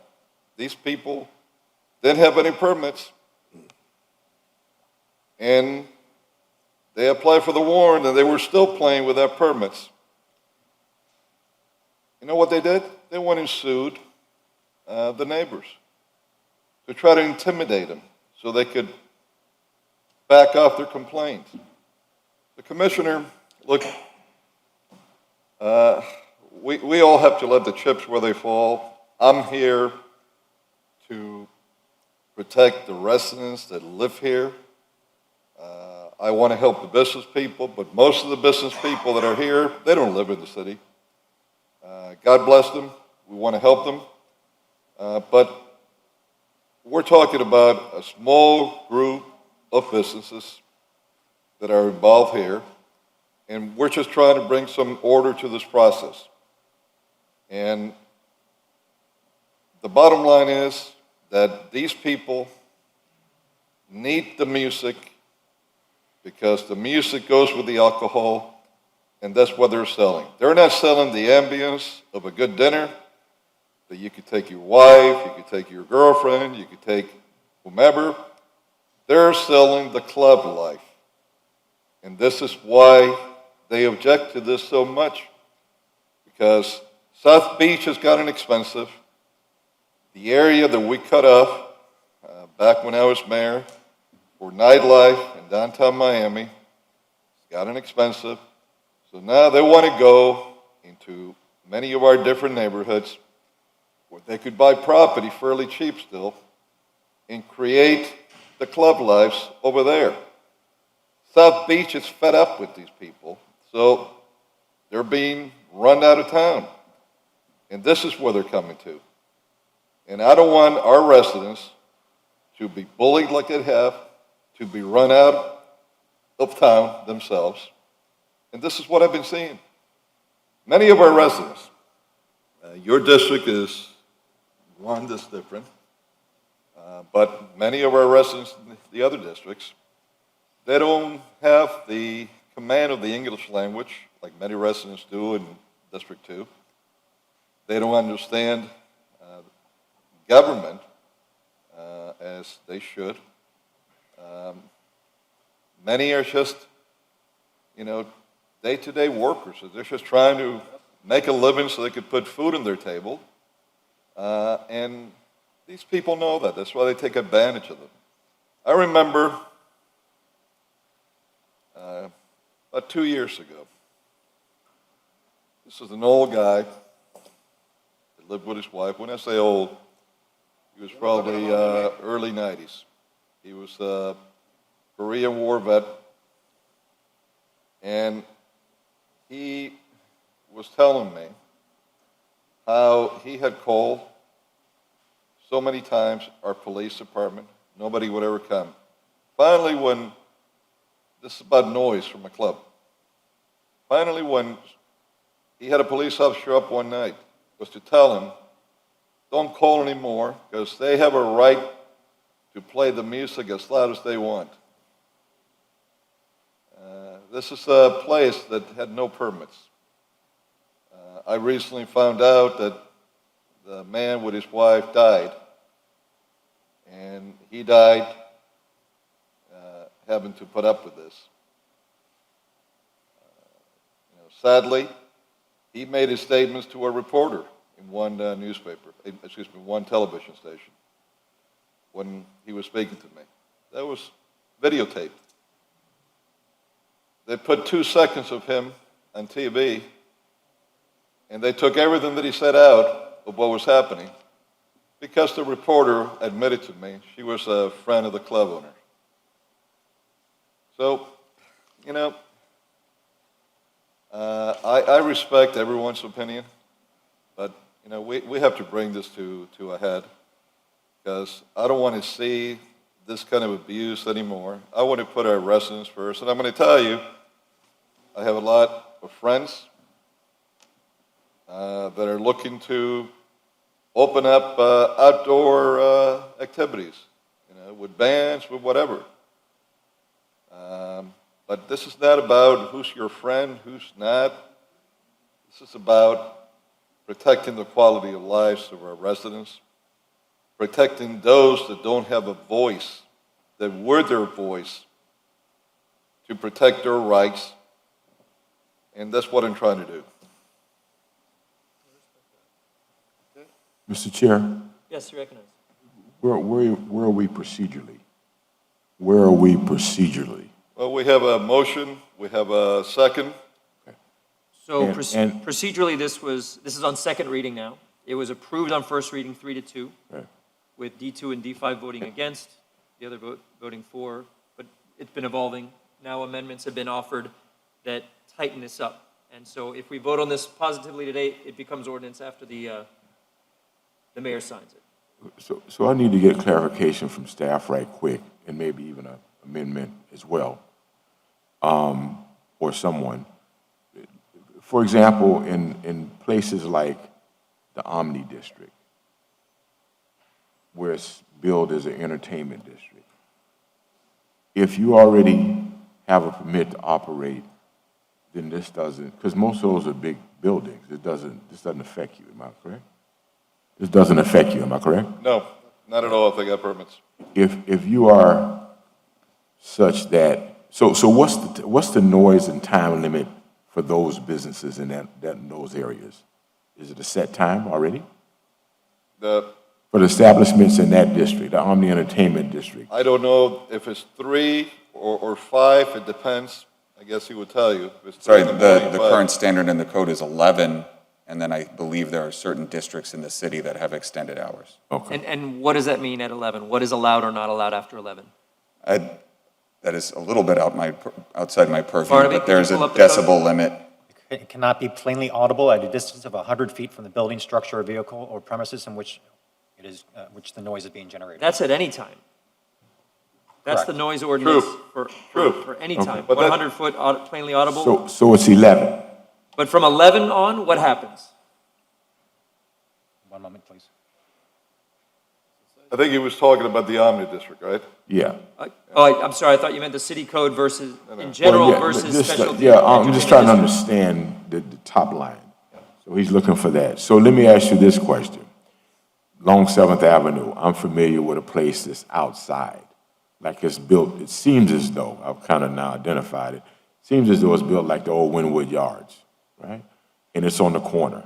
It's on 7th Avenue. But I know there's a house next to it. I don't even know if they're permitted properly. But this would affect them either way. Either they don't have a permit to do what they're doing, or they're doing it with a permit, but they're outside in completely, and they would have to stop at 8. Well, I think if they have an existing permit, it sounds like they would be grandfathered in. So that's what I'm trying to, so Correct. they would be grandfathered in, Correct. but they would be grandfathered in to go to 11? They will be grandfathered in to whatever time that goes. What- They said 11, so it will be 11. Okay, that's, okay. 11 p.m. to 7 a.m. I'm sorry, Barney? 11 p.m. to 7 a.m. There can be no music outside. After 11 PM, there is zero music allowed at all? Unless it's inside. Unless it's So inside. it's not about decibel after that point. After 11 PM, no music, outdoor. And what about in entertainment districts? There is no distinction as far as entertainment districts and noise. The entertainment district deals with the consumption of alcohol and the sale of alcohol. Got it. So citywide at this point, regardless of the neighborhood? it's Yes, a- sir. Yep. And Nothing after 11 PM. the amendments only speak to having to come to us if you're over T5, or if the property abuts is over T5, is that correct? If it's over T5, you don't have to come to us. This doesn't apply to you. It's an exemption, Yeah. not an exception. Not an exception.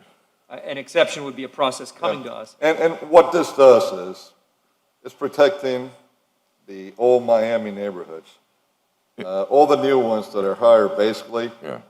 are all your, skyscrapers, your tall buildings and so on. I understand that becomes different. So, I mean, at some point, I don't know if it's now or if I'm ordered to do that, at least offer an amendment. I understand the dynamics of the noise. If you can go to 10 o'clock, maybe that covers and not, I'll be fine to bring it at 10. okay. That's no problem. So we could include that in the amendment to 10 PM. All right. I'm fine with that. So could you clarify the amendment exactly? So my amendment would speak to the time frame, so it would be 8 a.m. Instead of 8, it'll be 10 It PM would be 10 p.m.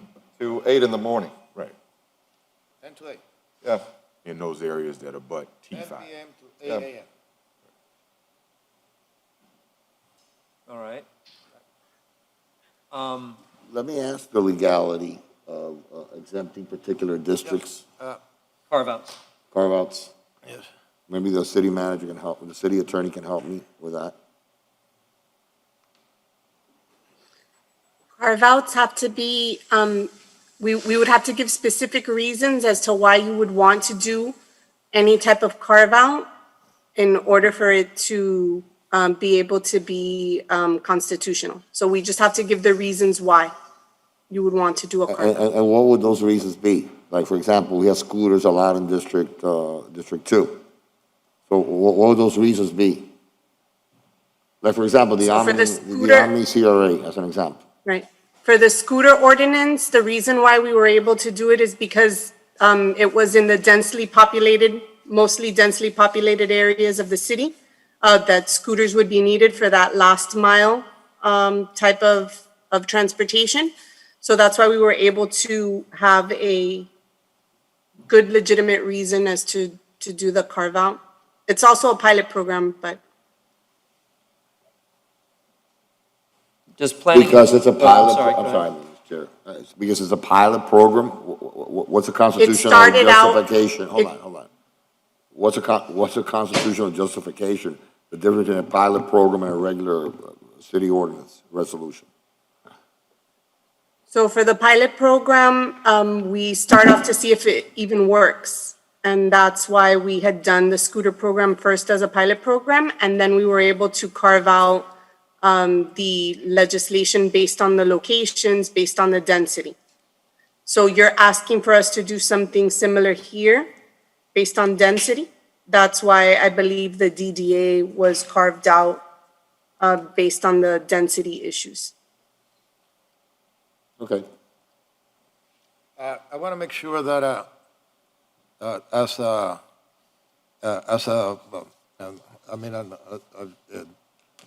part of this ordinance, that I, as a seconder, I accept the amendment from Commissioner Watson. Thank you, that's important. Yes. Oh, really? Yeah, thank you. That's- Because it wouldn't be the. No, no, Of course, that- I that should is have asked important. when you brought for the And amendment. I'm glad you brought that up, because you have to accept it, otherwise. That's right. So, as I'm understanding, we have a warrant process for outdoor activity, and that's separate from the noise ordinance, which we're amending now. Does this affect that process for those who would then apply for that outdoor activity warrant from here forward? Let's say they don't have a permit now, they're building a new restaurant or bar, and they want to get outdoor activity. What's the process? They apply for that warrant, right? And that's during their build-out phase or whenever they decide they want to expand to outdoor from indoor. And how is that evaluated and granted? And are there noise conditions that are placed on that already? So I can speak to the warrant process for application for outdoor dining. It's very typical that we include, must comply with Chapter 35 noise ordinance as part of that. So Okay, so this they would tie be- together. Yeah, I mean, the noise ordinance applies whether we make it as a condition or not. It's because it's on the books, but that is a standard condition that we include. Got it. And so this noise ordinance would overlap that, so you can still get your outdoor activity permit, but if it's new, you'd have to stop by 10. By 10. If you've already had it, you could go to 11. Well, that's in the Omni. Other areas would be later. Depends what area it is. I think in the Grove, it's at 3. It used to be at 5, but it was changed to 3. No, that's for closure, not for music or noise. Again, that has to do with the consumption of alcohol, So, not for noise. if I'm understanding correctly, the only difference is those who will have been grandfathered will get 1 extra hour, and those who are coming in new will have to end at 10. Yes, sir. And that would be the substantive change created by this ordinance. I believe I can accept that. Okay. Would So it let's create call a the question. competitive disadvantage? It is. But by law, you have to give that right that they had already. You can't take a right that they already had. And Commissioner Reyes just made it clear, but that is the law. We've had, but from the competitive nature, we've had restaurants fight over that 1 hour based on, We talked about it many times. Right? Your district, right? right? And they say, no, I'm going to lose all my business. Everyone's going to go to that other club just for that 1 extra hour. Chairman, can we call the question? We never care about those hours, right, Commissioner? Commissioner Carrillo has asked to call the question. Is there further discussion that is wanted on this issue? Because calling the question is a vote itself. So I don't want to interrupt. If somebody definitely wants to discuss more, are we ready to vote? Well, calling the question is calling the question. Okay. Yeah, No, you that can, means you that's a can, vote. you can vote on calling the question as well. I hear you. All right, the question has been called. There are amendments. You are clear, Mr. Clerk, on what those amendments are? Mr. City Attorney, you're clear as well? To be clear, there are 7 amendments, 7 exemptions from Commissioner Reyes, and then the Can you- extension to. Can you 10 p.m. outline them? Can you outline them for me? Sure, it is any establishment, so what Commissioner Reyes has proposed is any establishment with approval prior to the adoption of this ordinance will be exempted. Any establishment operating completely within a structure will be exempted. Establishments within the boundaries of the DDA will be exempted. Any establishment abutting an area zoned as T6 or above will be exempted. Any property located in a D1, D2, or a T6 or above will be exempted. Any establishment located and operated on the outside of a structure on or above the 5th floor will be exempted. Any establishment whose sound-making device is located on the primary frontage will be exempted. And the hours will be changed from 10 p.m. to 11 p.m. I'm sorry, from 8 p.m. to, I'm sorry. To 10 p.m. From 8 p.m. to 10 p.m. Commissioner, would you accept an additional carve-out of the Coconut Grove bid and the Wynwood NRD? Those have been 2 specific requests I've received. But If this is going to pass, The problem is that the area that was carved out, I mean, this is really high-rise, brick old downtown. Now we're getting into areas that well, are, the reason I ask is that the bid is specifically business-driven to help those businesses survive, and they survive on outdoor music. So it really helps them get that extra table seating if they can go till 11 p.m., for example. And I remember during the curfew, that 1 extra hour really helped them from a business perspective, just to attract outdoor dining. And they're not pumping out club music. This is just ambient music outdoor. Wynwood's a little different. They want a little more vibrancy and activity. which bid are you talking about again? Coconut Grove bid, Okay, until 11. yes. So it would exempt Coconut Grove bid So- and the Wynwood NRD one. But it's because is a bid in Coconut Grove, and in Wynwood is the recent in Wynwood. So Wynwood has a Wynwood bid as well, and they've asked for the NRD to be the if they have boundary. so if they have, okay, so the exemptions we're making is because you got 2 bids there, Yes, until 11 p.m. yes. That's it. Okay, I'll go along with that, so that we could make this a unanimous vote. But we gotta go a step further now, if you don't mind. The Omni CRA, Which is an arts and entertainment district. it's Arts and Entertainment District, will be included in with 11 p.m. Well, also. the same. Omni CRA, let me tomorrow tell night. you, It's a different that- world. that falls more within the DDA. I even thought maybe that was under the DDA Yes, because right. you got all the sky rises there, all the high rises. It only overlaps a little bit. It only overlaps a little bit, yeah. Yeah, that's fine. I think That's that fine. only Okay. CRA So should so I be. want the Omni Adding- CRA to be, Adding exemptions for Grove bid, Wynwood NRD one, And the CRA. and the Omni CRA boundary. And I accept as a, Does the seconder accept the A amendment? second. Thank you, sir. Right? no, I'm just kidding. Can we vote? Yes, all in favor of the item as amended? aye. Aye. Any opposed? Okay, Motion passes. can I ask a few questions now that we voted upon this? Yes. Planning Director,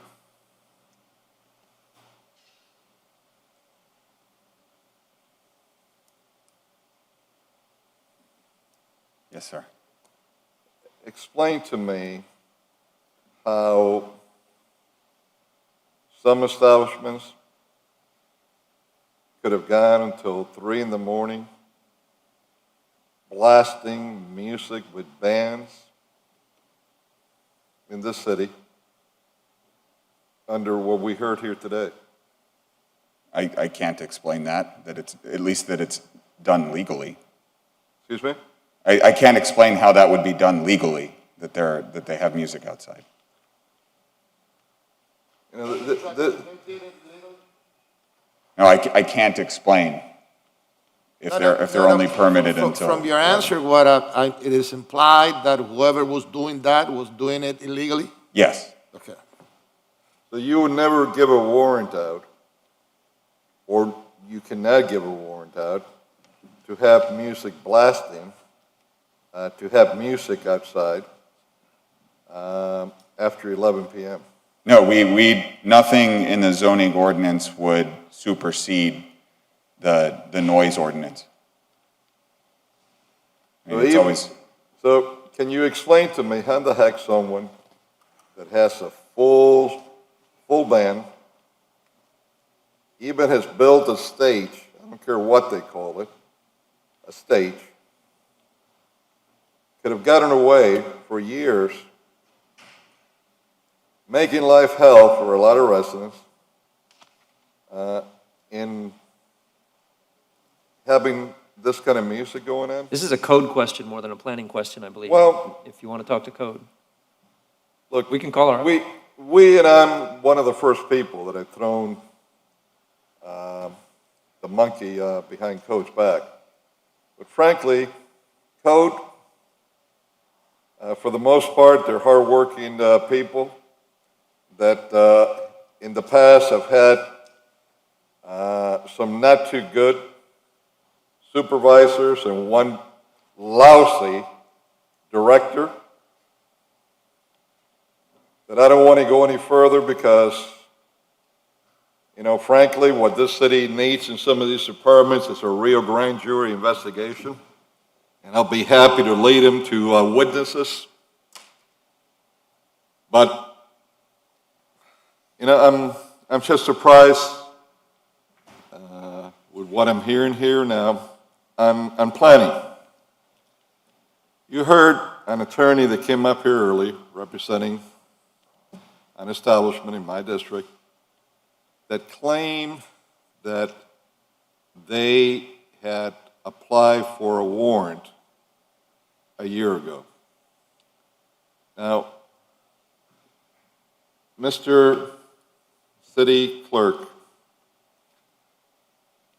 can you find out for us, if not the city attorney, the resolution that this commission approved and when we approved it, that for warrants, we all had to be informed anytime someone asked for a warrant?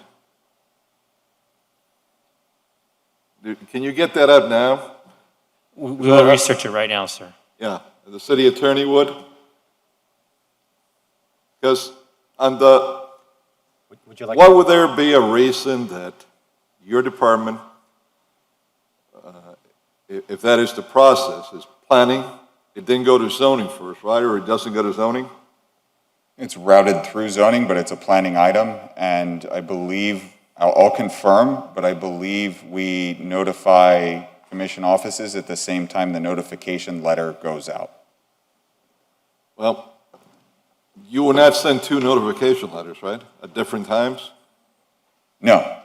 Okay, then why would, if indeed they applied a year ago, why would we only be notified maybe a month and a half, 2 months or so ago?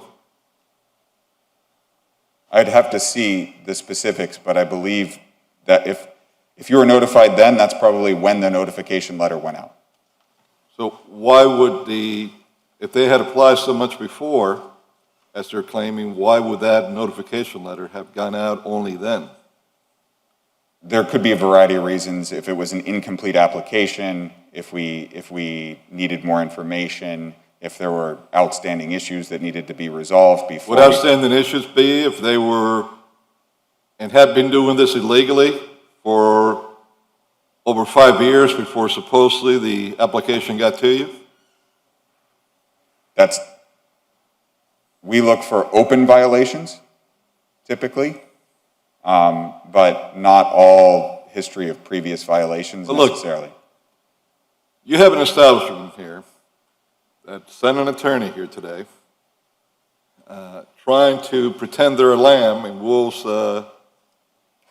hide over themselves, where they spent easily over $500,000, and it might be much more than that, in remodeling, even putting a second floor in an establishment, and I'm even told there was even an elevator in the inside, without getting any permits for it. I'm told that no fire sprinklers whatsoever. I'm told that the back never had any warrant, never had any permits to sell even one croqueta, one hamburger, one arepa. Meaning, couldn't have any music if you did not have a permit to be back there. But in fact, they had advertised constantly all over the internet, full bands. They even built a stage back there that didn't have any permits. And the biggest joke of them all is, they have been selling liquor, hard liquor, for the approximately 6 years that they have been open, without not having a permit to sell liquor in the back. And then when they're claiming that how can the city shut them down, that they had gotten their architect and they were correcting and remodeling everything. I'm reading from the building official that when the city started reviewing numerous businesses that had used private providers, that this private provider either didn't know what the heck he was doing, or he lied to the city in trying to make corrections on the hundreds of thousands of dollars that they had spent with no permits to remodel and build on the location. So what I'd like for you to do, Mr. Manager, if I could go through you, sir. Absolutely. I'd like to get from planning, zoning if need be, because he had a prior zoning director who was a real character. And he had a lot of outside curriculum activities outside of the city of Miami. I'd like to find out, when did these people actually presented their warrant that their claim was a year ago? Who did they present it to? Why was no action taken? Was it presented to zoning first, the former zoning director, or did it go straight to planning? How many hands did it go through? Why did it take months and months, if indeed they handed this in when they claimed they did, for the notice to be sent out so we would be informed?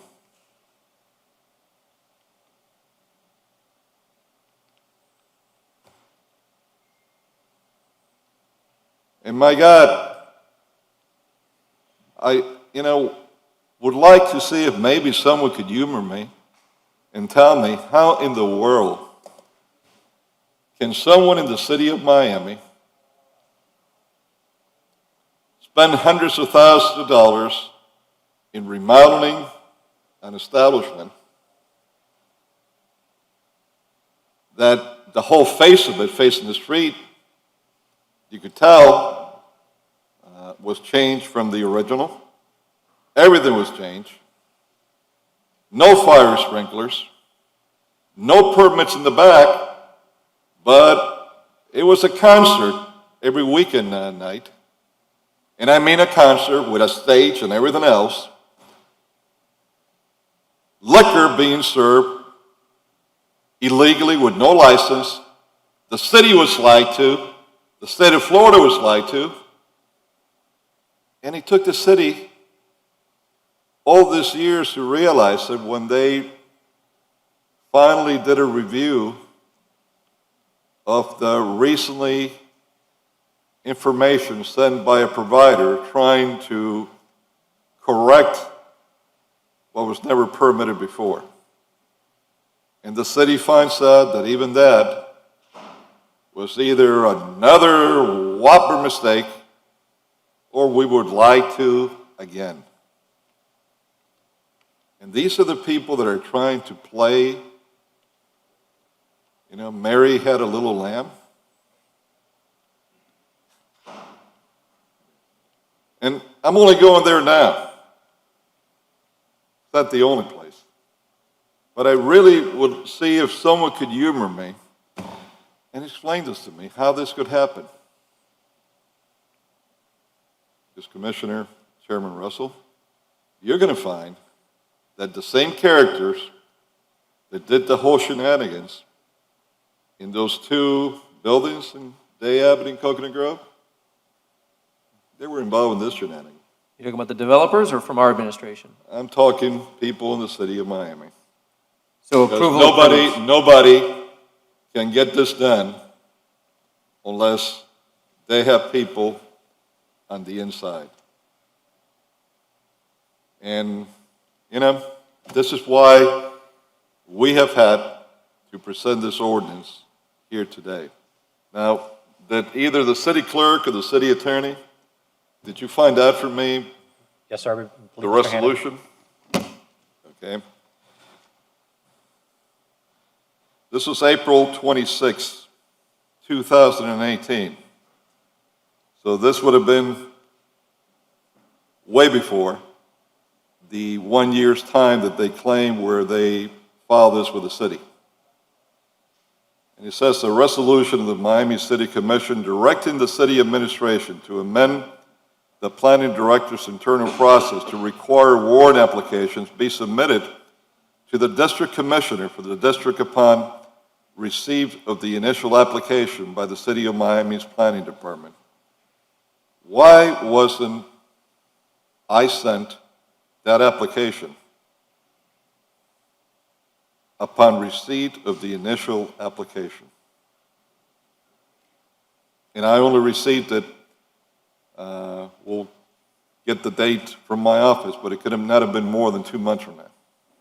I'll have to 2 months look into back. that specific, and I will. Commissioner, we'll put together the timeline for you from the original Yeah. warrant application to now, the entire process But around that. you see how this reads. This doesn't read when you send notification. This sends from the time they apply. Correct.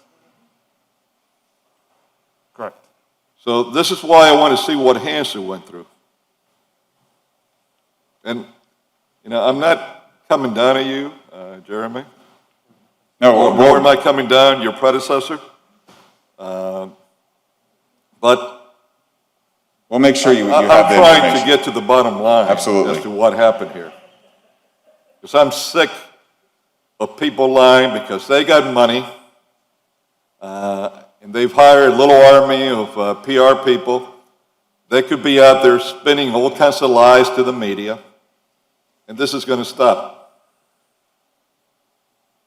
Thank you. Thank you, Commissioner. The next item is FR1. Please read into the record.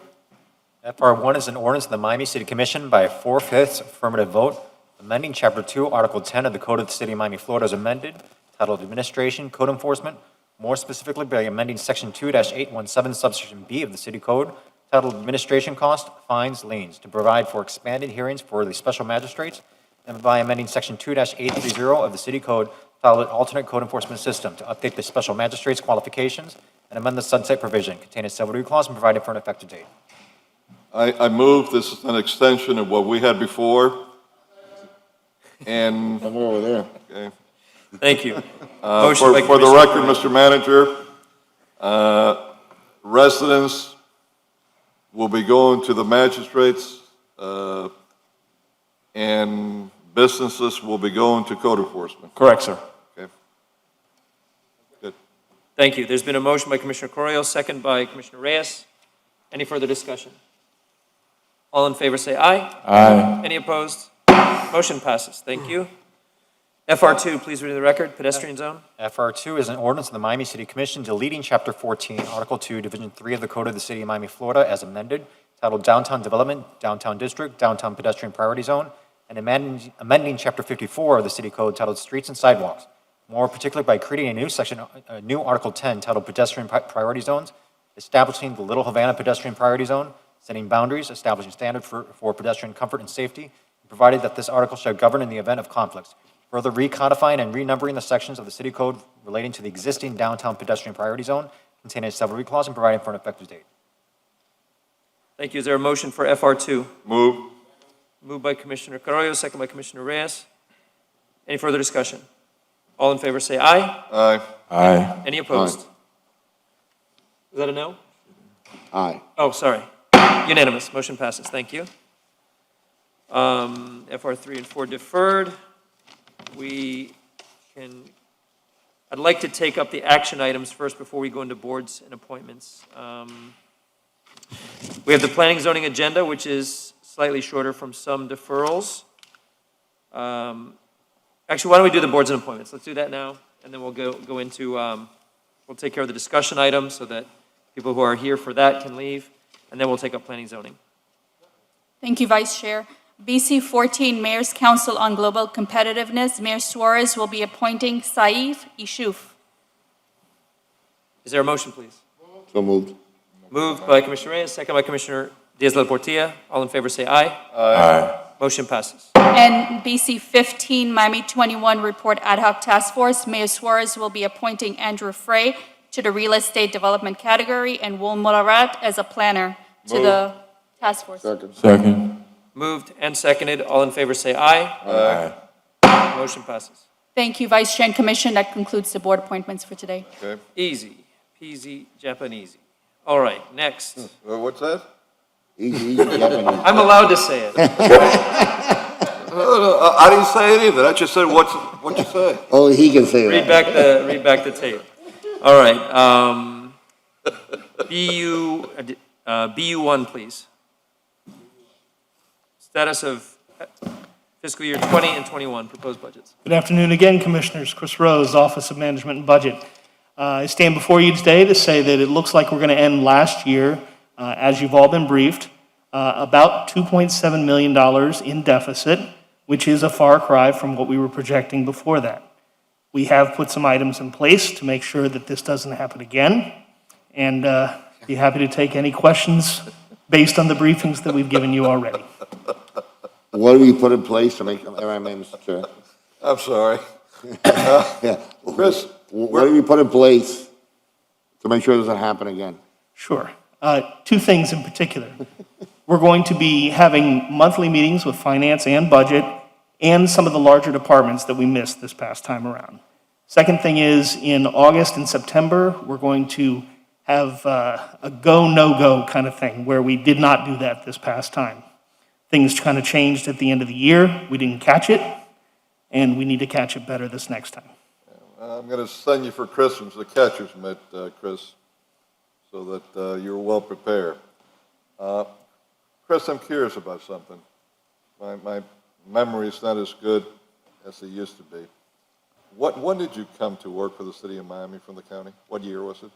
2013, sir. Okay, no. So you weren't the budget director when the same thing happened, when Mayor Regalado was here and money was found. No, sir. That was the budget director right before me. Yeah, okay. All right, well, listen, before you go, can you do me another favor? Sure. Since you already stuck your hand in your back pocket, can you stick in your coat pocket? This time. See if there's any money there that to be found? You know, we could use everything you could find. Point Thank well you. taken, sir. Thank you. Thank you. Any further questions on the budget?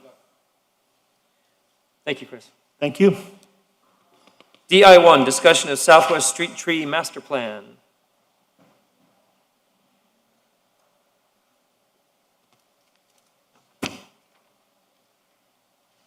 Jenny, you have a presentation?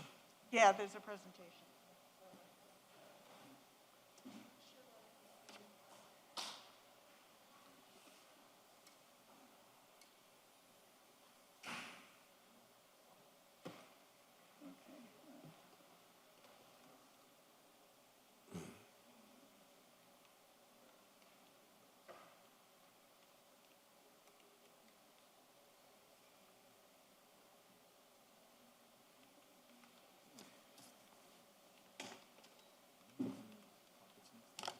can, before PZ.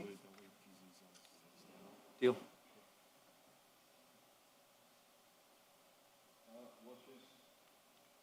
Looking for that, if I could make a Jennings disclosure. On PC 16, my staff met with the applicants.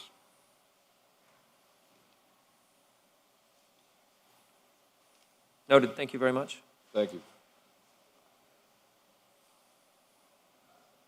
So while Ms. Rogers is preparing, we are going to take the pocket items next, and then we'll go into the PZ agenda. And we'll be done before supper. Which is pocket item 1? Pocket item 1, I believe we already took care of. Okay, I got the one that the mayor and I were sponsoring here. Yes, that is number 3. Okay. And number 2 is the one that you and I are co-sponsoring. Right, okay, let's do number 2. But- You can make the motion and I'll second it. All right, we'll do that. Let's hold on the discussion item while they're preparing. We'll go up and take up PI 2, which is the resolution urging Governor DeSantis. Yes. Is there a motion? So moved. Motion. Moved and seconded. Any further discussion? All in favor say aye. Aye. Any Aye. opposed? Motion passes. PI 3, these are. The motion. I want to be listed as a co-sponsor here, also, please. A resolution of the Miami City Commission urging the Federal Aviation Administration, Miami-Dade County, and the Miami. Oh, okay. Okay, Very good. Who is the mover? I am. Seconder? Second. All right, any further discussion on PI 3? Do you need anything further read into the record? You have it captured? It's good, yes, sir. Thank you very much. All in favor say aye. Aye. Any opposed? Motion passes. Thank you very much. That concludes the pocket items, and are you ready? Hi. Sorry, I've been waiting a long time. You guys do this all the time. I am Jenny Rogers, and I am with Curtis and Rogers Design Studio, and we've been hired by the city with a team of people to work on the I can't Southwest Streetscape and understand Street it. Tree Master Plan. Jenny, could you pull the mic just a little closer, please?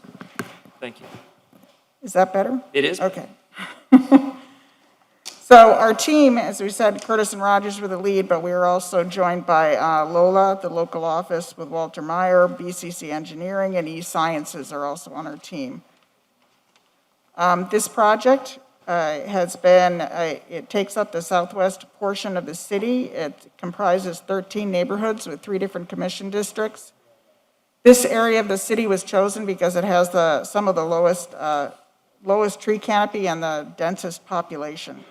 And the goal of this is to restore and enhance the urban tree canopy. And improving the tree canopy will improve habitability, it'll make things cooler, it'll improve stormwater efficiency, keeping things drier, and improve sustainability, making it more lasting. These are our goals. We say, why tree canopy? These are some of the benefits of trees, and part of this program is to help educate the citizens of the parts of the city on the benefits of the trees and why they're an important infrastructure for our city, because we do see them as infrastructure. They're green infrastructure. And if we want to keep our planet a little bit cooler, our city a little bit cooler, our trees are an important asset that we need to keep and that we need to maintain. As you can see here, this is an overlay of the heat island effect. The heat island effect is what happens when the ambient temperature of the ground becomes hotter because of the reflection of the sun off of hard surfaces, primarily roads and paved surfaces. And you can see this is an overlay of the red is the heat island. Where it's redder, it is hotter. Where it's green, you can see that's where our canopy is currently. This is a mapping of our right-of-way canopy in this area. So where we have less trees, it is definitely hotter. We're having projected to have more and more danger days. And this is one of the primary purpose we're looking at as how we can help the people within this area to be less vulnerable to these changes. So we looked at vulnerability we looked at a lot of demographics as part of our first study. And we determined that some of the people most vulnerable to heat island events are the elderly and children and those living below the poverty line. So we mapped out within our project area where those people lived. Okay. We also then did mapping of the hydrology of the area. So we looked at the areas that are low-lying and more inclined to have water problems during rain events or storm events. And these mappings have helped us determine where we can pinpoint sort of specific locations within this area where interventions would be most helpful. And we're talking about interventions that can help assist with our existing stormwater system. We did an assessment of all of the street trees within the project area. This is just an example of one of the neighborhoods. And so all of the street trees have now been mapped, and as they also include observations as to their conditions. So this information is now available to the city in GIS and also on spreadsheets, Excel Excuse me, spreadsheets. Jenny? Is the map updated to reflect trees that have been planted in this last year? Because we did a It significant is being new planting. updated as we speak, It yes. is. Okay. Yes, and so that will have, because the city has that information on GIS, we just need to merge the two files now, so. Great.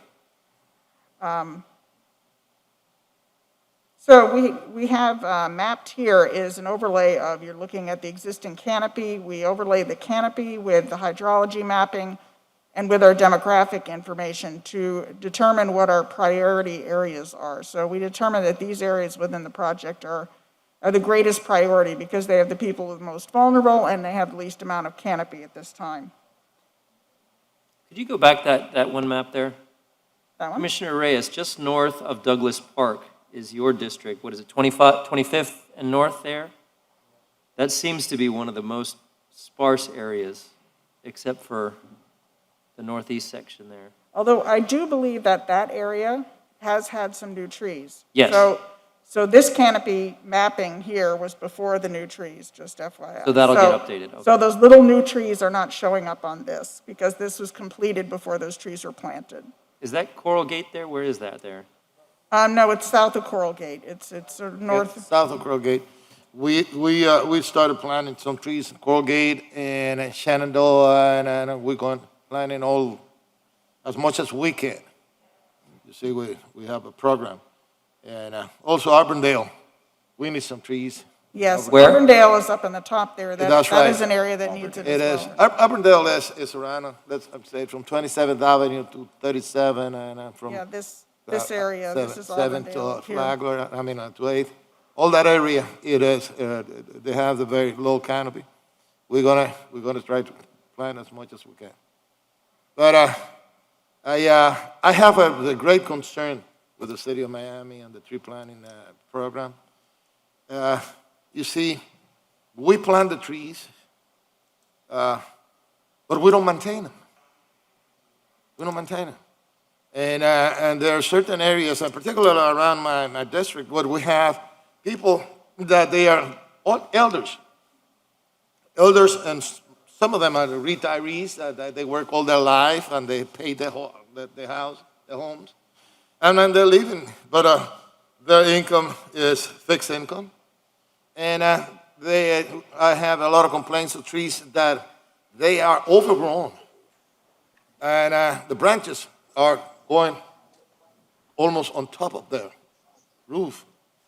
And every time there is a hurricane on the horizon, those people get panicked because they can, I mean, we don't, and those are trees that they are planted by us, they've been planted by us.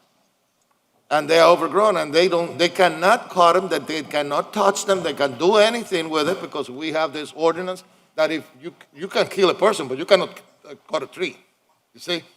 And in order for them to just shop a little bit and trim it, they have to go through an arborist and dish out $250, $300, and then pay somebody to do it. That's not their tree. You know what I mean? Well, a resident can trim 25% with no permit whatsoever. They don't have to call anybody. Whatever tree there is on the outside. Now, trees on their property. It's another thing that they have trees that they have branches right on top of the roof, right on top of the roof, and they need a permit to cut those. 25%? Even on 25%. on their property, they can do it as well? without a permit? 25%? Well, you know, some of those people have been fined. Okay, some of those people have been fined. And they have been fined, I mean, very ridiculous fines. And trees that have been sick, they cannot touch, because if they touch it and they cut it, you see, I have seen fines of $20,000, $30,000, which is abusive to those people. But No, we need to reform that. The one you brought up before, though, I'm very interested in, the street tree maintenance. If there's a That's right. swale in front of your home and there's large trees on it, is it your responsibility to maintain, or is it the city or the county, is it the right-of-way jurisdiction owner's responsibility to maintain? I'm looking at Jeremy. I believe I know the answer to this. I would just like to get a clarification, and Public Works sounds like they're coming to the rescue. Juvenal, you're Good right. evening, Juvenal Santana, Public Works Director. Typically, if the city plants the tree, it's the city's maintenance responsibility. If a property owner comes in and pulls a tree permit, part of their tree permit includes the maintenance of that tree. Yes, but the cost is from, if a person pulls a permit to trim a tree that it is in the right of way planted by us. He's talking about the permit to plant. Oh, the in permit new to construction, correct? Correct, if you plant a tree, that permit comes along with the condition that you are responsible for maintenance of that tree. Okay, so on new construction, someone has a tree planting plan that gets approved. Correct. They are then responsible for that, and that's in the swale because you're supposed to have so many trees per linear footage of frontage on the road, correct? Correct. And that's your responsibility. If the city planted it, It is the city's responsibility how to do maintain we, that tree. how do we keep track of that? Like when Public Works goes down a road and they just want to clean up, do they touch certain trees but not certain trees based on who planted it? No, right now, as far as the maintenance grid that we incorporate, we're responsible for maintaining those on a regularly scheduled basis. When you say As those, as far as keeping track, as far as a tree is only trimmed when it's needed. So if it's a tree that now has been in the ground for 10 years, then that tree's not going, but something that's a seedling, something that's been recently planted, we will not touch that tree. no, that I understand. I'm just saying, so when you have your maintenance grid, Correct. you go through a neighborhood Mhm. and you see overgrown trees. They're over Right. the fence, but the swale trees, they could even be affecting a house, like the commissioner says. Is it the city's responsibility, if it's a city road, to clean up that tree? It is, yes.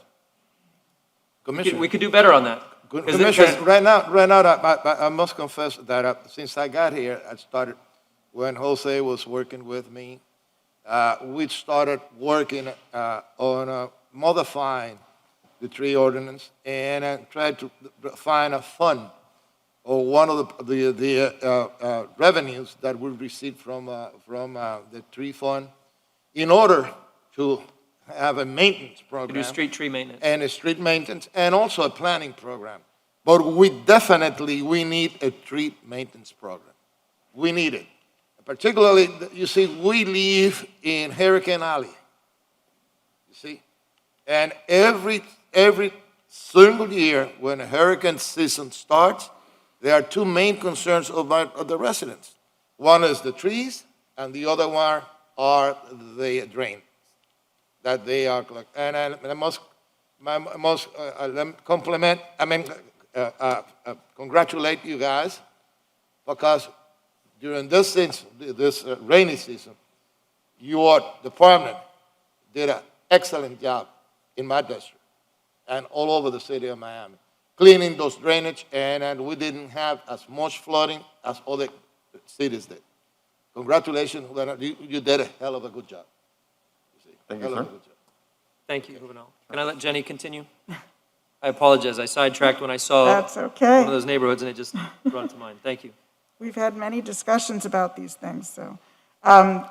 Yes, and as a part of this plan, you know, some of what we're going to be making recommendations towards the end are things like that, about things that the city could be doing in terms of maintenance and things like that. So that's as we get further on in our project.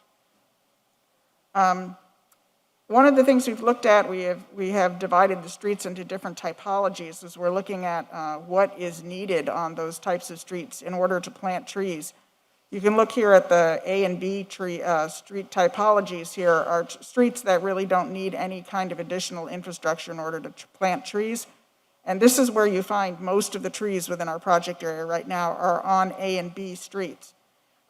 C and D streets require a little bit more help. C streets are used primarily for parking on the swales, so parking is an issue with compacted swales and hitting the trees and having space for trees even because of the parking issues in those areas. And then typology D already has street parking, so you have to actually create bump outs and things for trees in order to plant trees in those neighborhoods.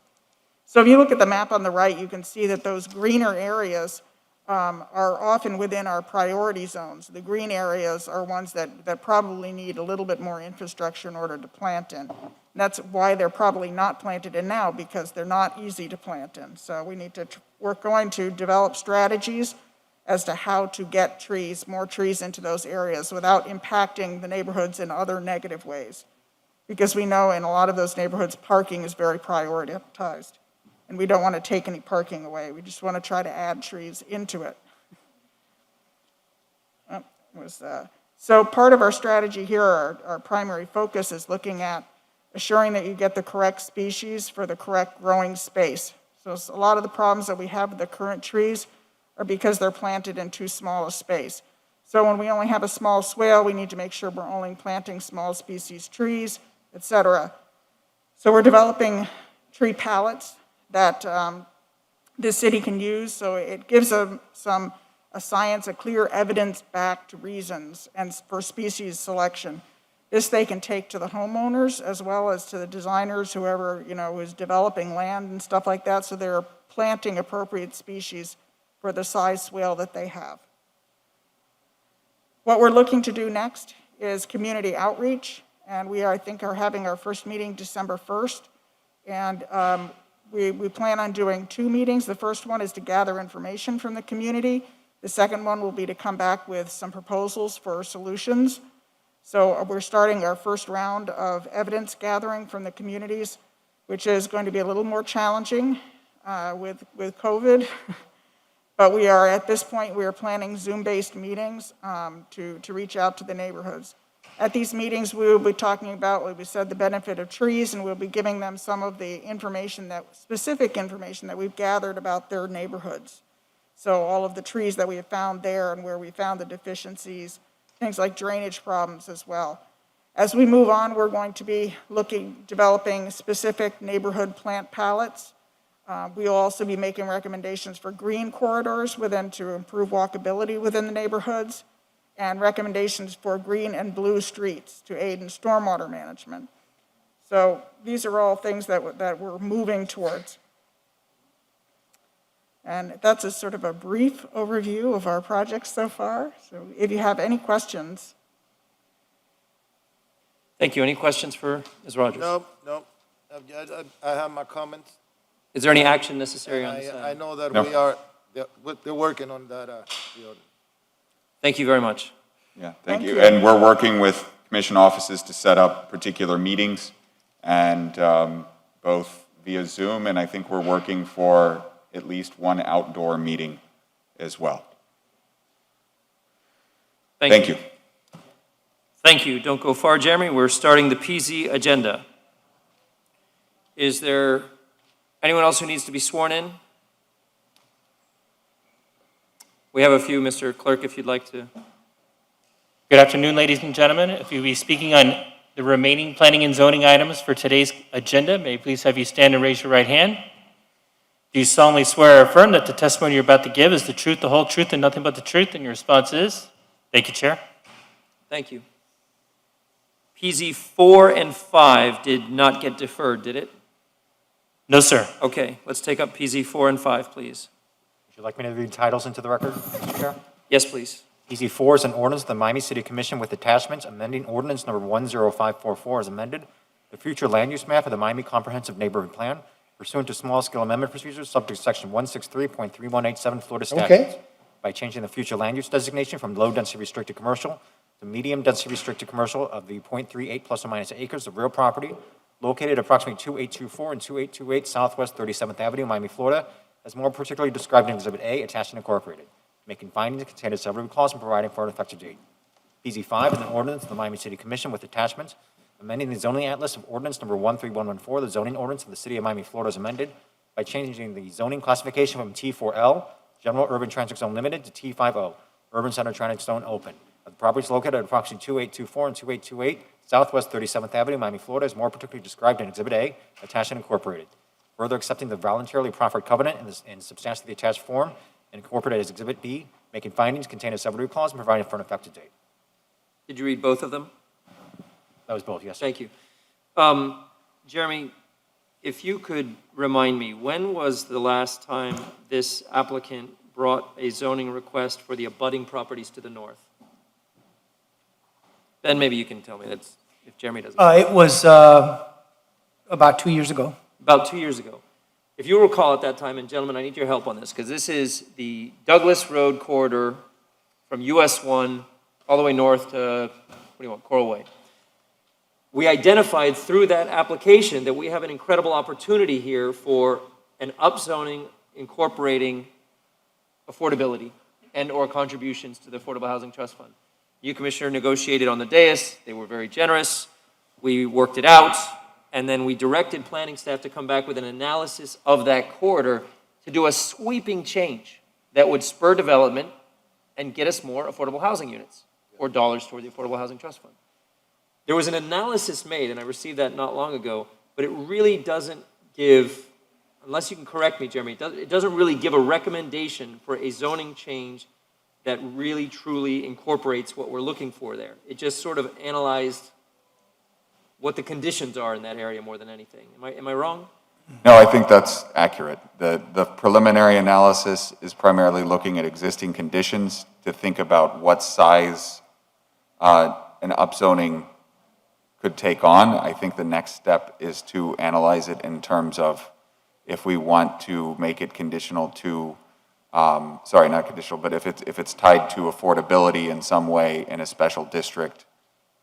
My question is, why has it taken it 2 years and we still don't have a product that we can pass, that's gone to PZAB, that's come to us? Because I think the will was very clear of the body, and I don't know if we need to make a specific resolution directing for this area to get, you know, I felt we were clear that day, but we haven't moved an inch, which has forced this developer to come back, or their representative to come back, to try to get another inch, and another inch, where I was saying, you know, and that costs them money and time.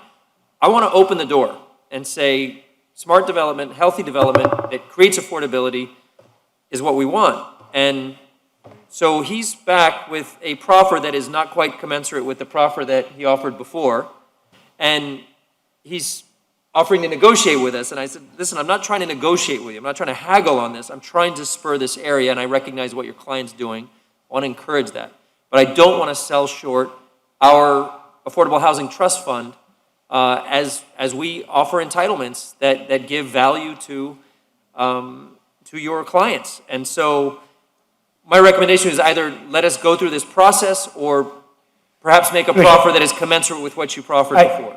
Commissioner, what we would be willing to do today is to raise our offer to $50,000, which we think is extremely generous. When you combine it with the previous offer or the previous amount that was provided, it's over $5,000 per unit of increase, $5,172 by my calculation. Jeremy?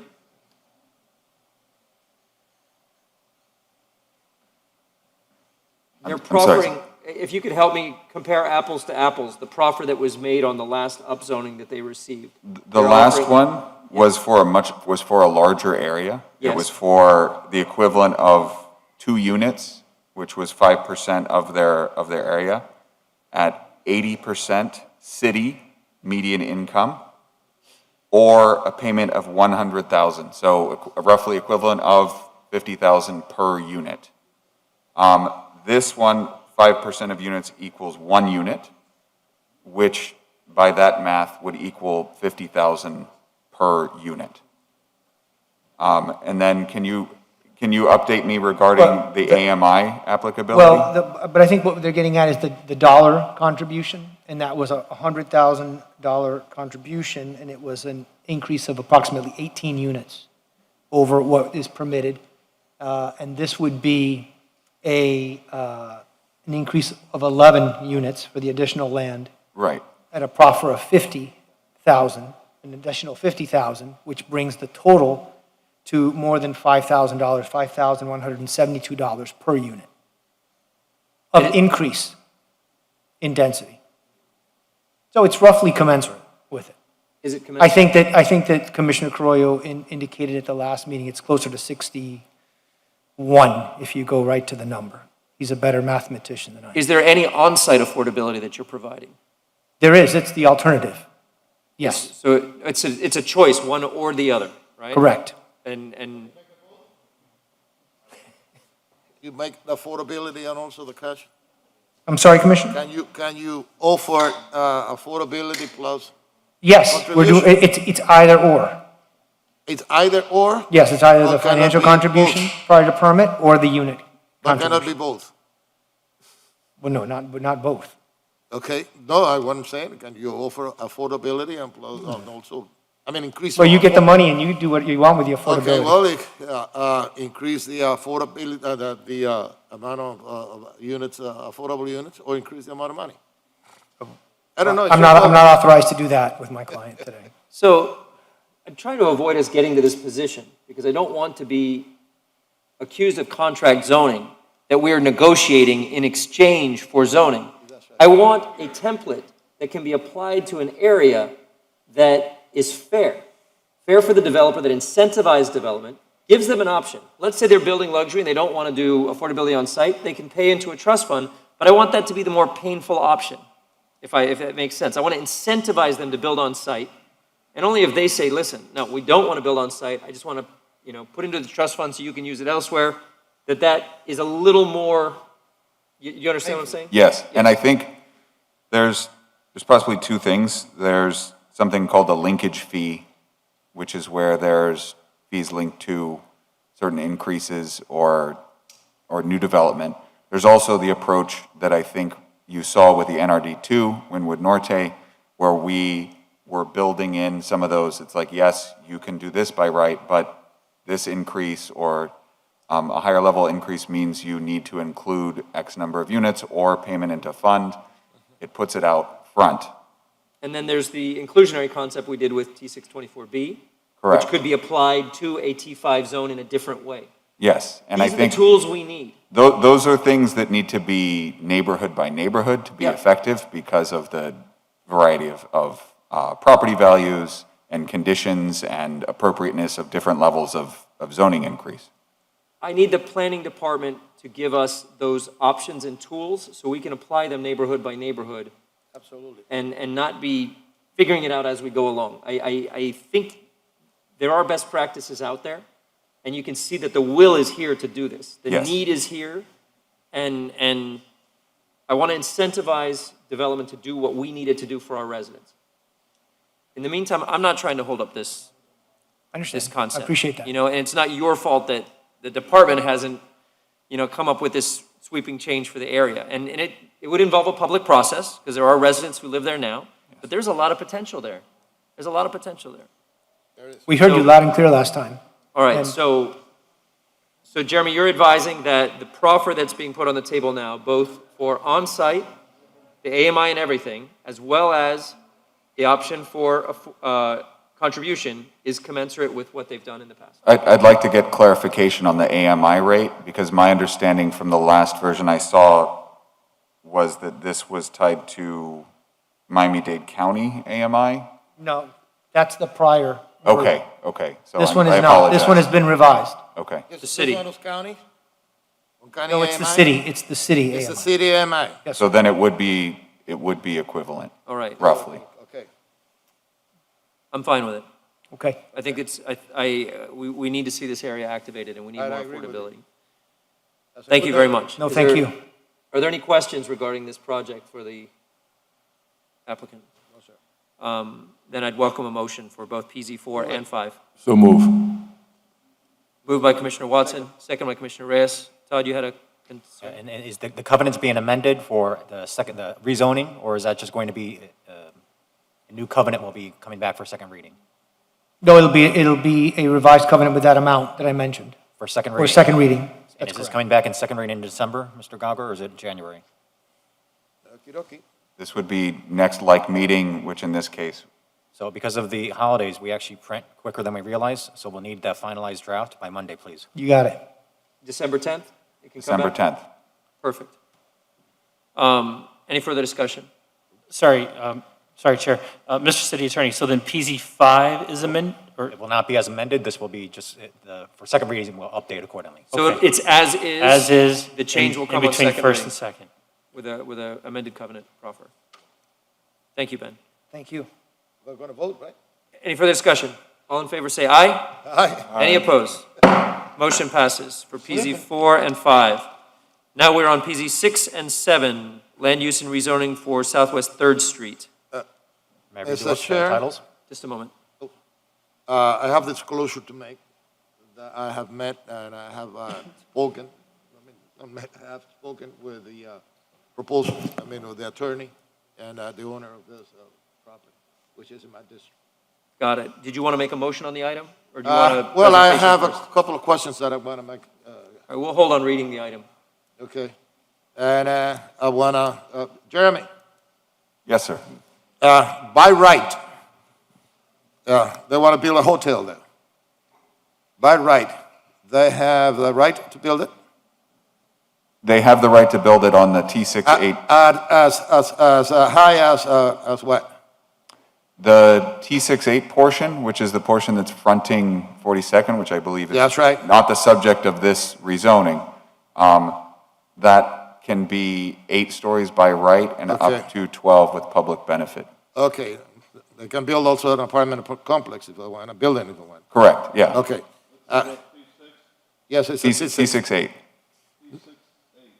Yes. 8-story. Yeah. Simon? Yes, I apologize. I'm trying to, this was set up,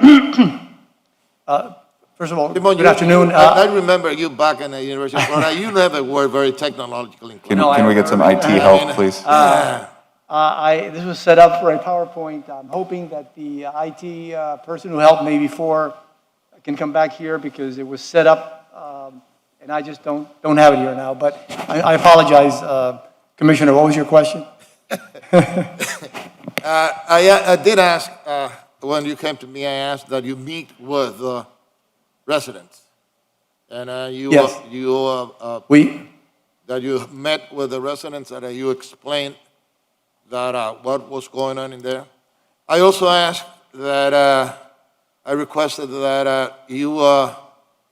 I didn't want the exit of entrance on the side streets, on 3rd Street or 4th Street. I wanted it just on Loyoun Road, so the residents wouldn't be, the traffic will not go into the neighborhood. Yeah. And, Okay. and I also asked that you also offer some road improvements and other, speed humps and et cetera, and I want to hear what you are going to offer us. Let me address your questions. We're trying to get the PowerPoint up. First of all, Commissioner, members of the board, Simon Farrow with office at 2525 Ponce de Leon Boulevard. I represent the applicant. This application was actually filed in May of last year. And for a number of reasons, it got delayed, and then COVID came along, and that delayed it even further. But in last year, we had a neighborhood meeting. We mailed out flyers, both in Spanish and in English, to the people, the same people that you mail out notices, 500 feet radius. We invited them to a meeting at Kinloch Park. One person showed up, and we have kept in contact with that person. She lives a couple of houses west of this property. And in fact, over the last couple of months, we have had 2 virtual meetings with a smaller group of neighbors that basically this person, Lourdes Echemendia, who is the lady that we met with, the only one that went last year to the neighbors meeting, and we have had 2 virtual meetings with her and with a small group of neighbors.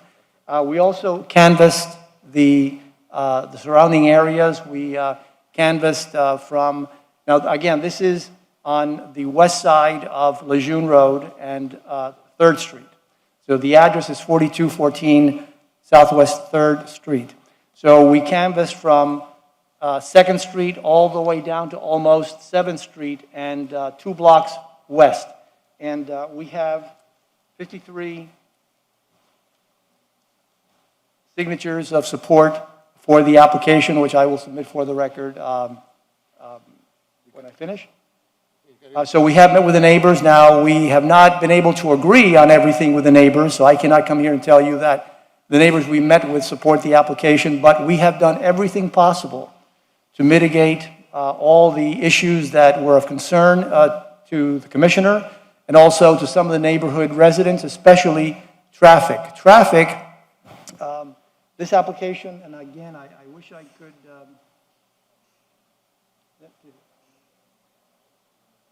if I can get this up, but to show you, we have put these conditions in a declaration of restrictions which we have submitted. It's on the record. It's actually being reviewed by Amber Ketterer because we modified these yesterday.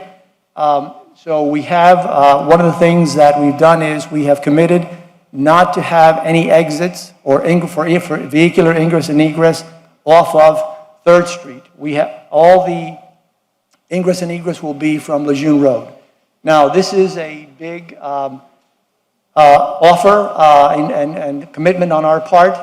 The application only affects one parcel of land, which is the 3rd lot from Lejeune Road, which is zoned T3. The same owner owns the 2 lots immediately west of this lot, east of this lot, I'm sorry, and they are zoned T68. So anybody can come and on the T68 lots develop according to T68. You can have a hotel, you can have an apartment building, you can have an office building. So those 2 lots that are immediately east of our property can independently be developed with an 8-story building. This lot, what we're trying to do with this lot is to create a transition from the T68 lots to the T3 that are west of the property. So this approval of this application will actually fill in a gap on the west side of Lejeune Road that has T68 fronting on Lejeune Road and then has T4 and then goes down to T3. This is the only area on Lejeune Road on the west side that does not have a T4 transition buffer between the T68 and the T3. So the intent here is to, if we have the T4, this T4 will be joined to the T68 lots to our east for an integrated development. And that protects the neighborhood. And because we submitted a covenant committing that we're not going to have ingress and egress on 3rd Street, which, by the way, per code, that's where we're supposed to have it. Per the code, where you're not supposed to have ingress and egress on the primary frontage, you're supposed to have it on the secondary frontage, which would be the 3rd Street. We have committed to have it on Lejeune Road, which may actually require a waiver at some point in time, but we're willing to do that to make this a better development. We have also committed to have a 15-foot buffer, a heavily landscaped buffer, on this lot, on what would be the T4 lot, closest to the T3. So on the west side of this T4, hopefully T4 lot, instead of having a 5-foot setback, which is the legal setback or allowable setback under T4 and T3, we're going to have a 15-foot landscape buffer with trees and with shrubbery, and we've already submitted an exhibit to the covenant that shows how that buffer will look like. We have also committed $16,000 to the tree fund. We're committed to,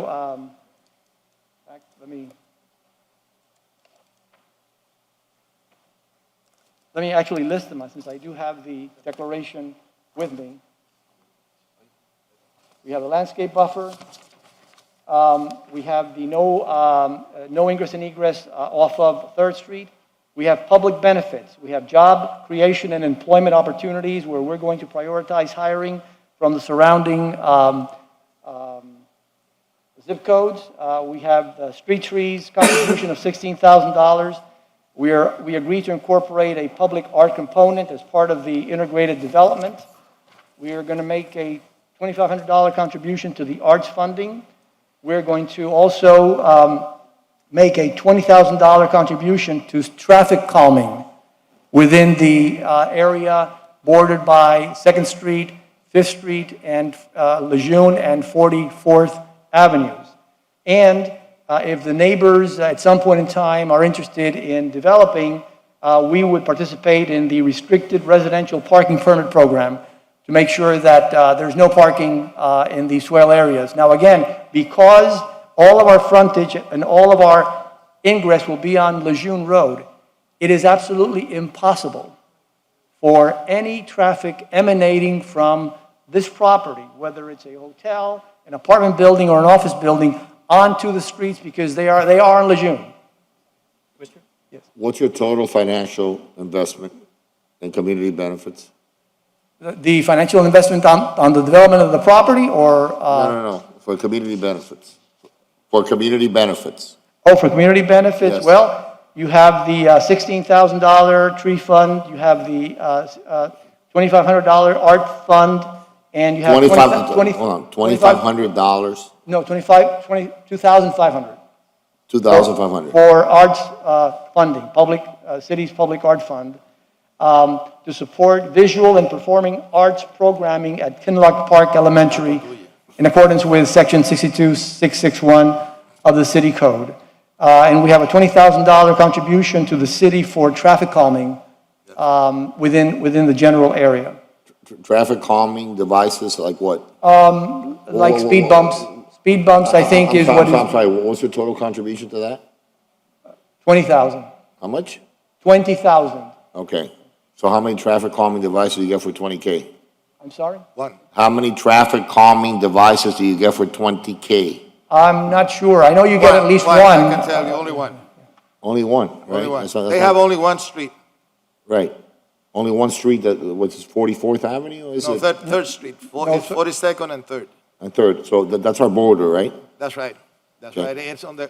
Yeah, so I think part of it is in my district and part of it is in yours. or No, it's all in- that is on the southern. On the south side. On the south side, doesn't touch your district at all. So far, the districts may change pretty soon, I don't know. Well, I don't know, as of today. That's a debate. As of That's a today. debate to be had. As of today, it is all mine. It's all yours, okay. Okay. All right, so the total contribution in community benefits, what's the total amount? Well, 20, 1636, and 2,500, 38.5. And that does not include whatever the developer spends on landscaping, which will be, within the property, but will be extensive, and also the public arts, or the public art that the developer will have to incorporate within the building or on the building. Okay. But again, something very important, this project, whatever it is, will generate absolutely no traffic into the neighborhood because you come in on Lejeune Road, you go out on Lejeune Road. There's absolutely no reason why anybody, now, were it not for our commitment to not have ingress and egress on 3rd Street, which again, per the code, it's where we're supposed to have it. Were it not for that commitment, we would by code be obligated to have ingress and egress on 3rd Street. So we're going beyond the scope of what we normally would have to do and commit, we're not going to have it on 3rd Street. We're going to ask for a waiver, which is an administrative process, which, can go either way, but, it's not never an assured thing, and we're willing to do that to address the issue, which I think that's the most important issue. Yes. On something like this is traffic, because visually, if you take those two T68 lots by themselves, without a restriction, because at that point, you're doing it as a right? You are forced to have ingress and egress on 3rd Street. You're forced to do it. So without this application and without the request for the T4, so we can go from T6, T4, and T3, if somebody came in and said, I just want to buy the 2 lots on the corner, and I'm not interested in that 3rd lot as a transition lot, nobody would be here before you today committing to not have ingress and egress off of 3rd Street, which again, I believe is a huge plus for the neighborhood. Yes, and that was something that I stressed when I spoke with you about this project. Also, it is very important that I know that you have a service entrance on 3rd Street, and I would like a covenant that we are going to limit deliveries hours. See? Only, I will say, on the weekdays, and from 8 to 4, 7 to 3, or something like that, and leave the, don't do any deliveries after that, so you don't bother the neighbors. Commissioner, we've already included that in the draft that we prepared yesterday. I want to make sure that the covenant is in place. It is here, and it actually reads, there shall be no vehicular ingress and egress from Southwest 3rd Street to the integrated development. However, a loading and delivery area and trash pickup may be located on 3rd Street, because it's the only place to put it. Okay. Delivery shall be limited to the hours of 7 a.m. to 4 p.m., Monday to Friday. And lastly, you have an estimate how many jobs are going to be created, permanent jobs?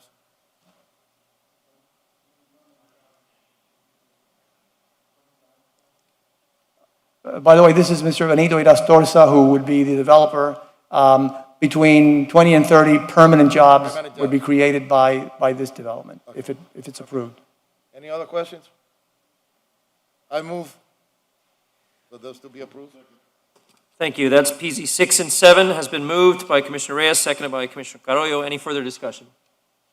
All in favor of the item? Need to read the title, please? Thank you very much. PZ 6, an ordinance of the Miami City Commission with attachments amending ordinance number 10544 as amended, future land use map, the Miami Comprehensive Neighborhood Plan, pursuant to small-scale amendment procedures subject to section 163.3187 Florida statutes, by changing a future land use designation from single-family residential to restricted commercial of the acreage described herein of real property located at approximately 4214 Southwest 3rd Street, Miami, Florida, is more particularly described in Exhibit A, attached and incorporated, making findings and providing for effective date.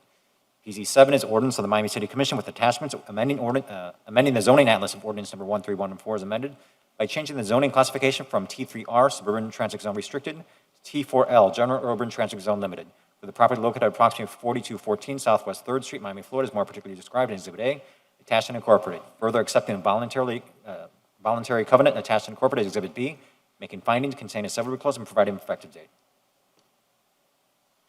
Thank you very much. All in favor of the item, say aye. Any opposed?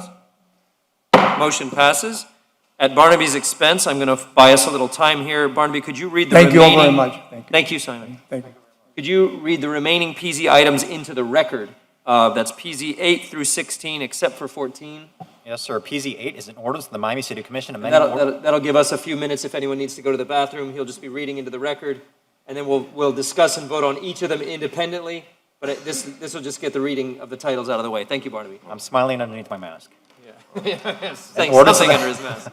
PZ 8 is an ordinance of the Miami City Commission amending ordinance number 13114, the zoning ordinance of the City of Miami, Florida, is amended, more specifically by amending Article 7, Section 7.1.2.8, titled Amendment to Miami 21 Code, to exempt rezonings of properties by the City of Miami to CS, Civic Space Transit Zones, or T1 Natural Transit Zones from minimum size and frontage requirements, making findings, containing several clause, and providing for an effective date. PZ 9 is an ordinance of the Miami City Commission amending ordinance number 13114, the zoning ordinance of the City of Miami, Florida, is amended by amending Article 1, Section 1.2, titled Definitions of Terms, and amending Diagram 1 in Article 3, Section 3.11, titled Waterways and Water Bodies with Waterfront Properties, to remove property zoned as CS, Civic Space Zone, located on a water body from the definition of a waterfront, and to update Diagram 1 in Article 3, Section 3.11 accordingly, containing a severability clause and providing for effective date. PZ 10 is an ordinance of the Miami City Commission amending ordinance number 13114, the zoning ordinance in the city of Miami, Florida, as amended by amending Article 1, Section 1.2 of the Miami 21 Code titled Definitions, and Article 3, Section 3.6.1 of the Miami 21 Code titled Off-Street Parking Standards, to provide for a definition of electric vehicle capable parking spaces, requiring that 20% of new parking spaces constructed meet the EV-capable standards by accommodating electric vehicle charging and its associated infrastructure, making findings containing a severability clause and providing for an immediate effective date.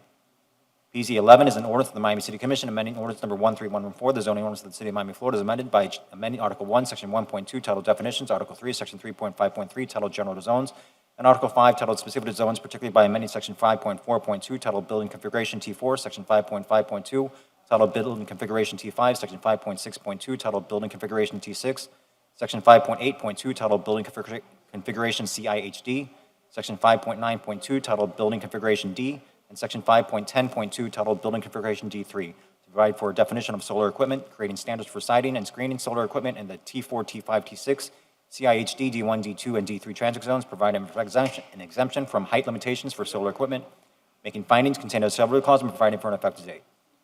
PZ 12 is an ordinance of the Miami City Commission amending ordinance number 13114, the zoning ordinance of the city of Miami, Florida, is amended by amending Article 1, Section 1.2, titled Definitions of Terms, Article 7, Section 7.1.7.3, titled Approval, Section 7.17.4, titled Release, and Section 7.1.1.6, titled Covenant in lieu of unity of title, to require approval by additional enumerated officials from any release of a unity of title, covenant in lieu of unity of title, and other restricted covenants in addition to approval by the zoning administrator, imposing additional submission requirements for unities of title and covenants in lieu of unity of title relating to surveys and legal description sketches, providing a severability clause and providing for an effective date. PZ 13 is an ordinance of the Miami City Commission amending ordinance number 13114, the zoning ordinance of the city of Miami, Florida, is amended by amending Article 5, Section 5.3.4, titled Parking Standards T3, to provide proportional driveway width regulations for low-density residential properties, providing a severability clause and providing for an immediate effective date. PZ 15 is an ordinance of the Miami City Commission with attachments amending the zoning atlas of ordinance number 13114, the zoning ordinance of the city of Miami, Florida, is amended by changing the zoning classification from T68L, Urban Core Transit Zone Limited, to T680, Urban Core Transit Zone Open, for the properties generally located at 615 Northwest 4th Avenue, 537 Northwest 4th Avenue, 365 Northwest 6th Street, 353 Northwest 6th Street, 343 Northwest 6th Street, 335 Northwest 6th Street, 348 Northwest 6th Street, 330 Northwest 6th Street, 350 Northwest 6th Street, 358 Northwest 6th Street, 364 Northwest 6th Street, 531 Northwest 3rd Court, 540 Northwest 3rd Court, 534 Northwest 3rd Court, 530 Northwest 3rd Court, and 590 Northwest 3rd Court, Miami, Florida. All is more particularly described in Exhibit A, attached and incorporated, making findings contained in severability clause and providing for an effective date. PZ 16 is an ordinance of the Miami City Commission amending ordinance number 13114, the zoning ordinance of the city of Miami, Florida, is amended specifically by amending Article 6, Table 13, titled Supplemental Regulations, to allow for and establish conditions for community support facilities, specifically assisted living facilities in the D1 workplace transit zone, subject to approval by warrant, making findings contained in severability clause and providing for an effective date.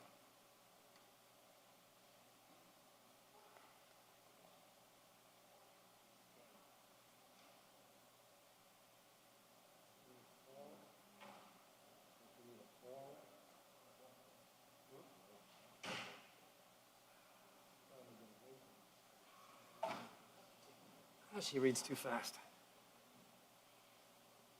Say that for me? Yes, sir. Thank you very much. I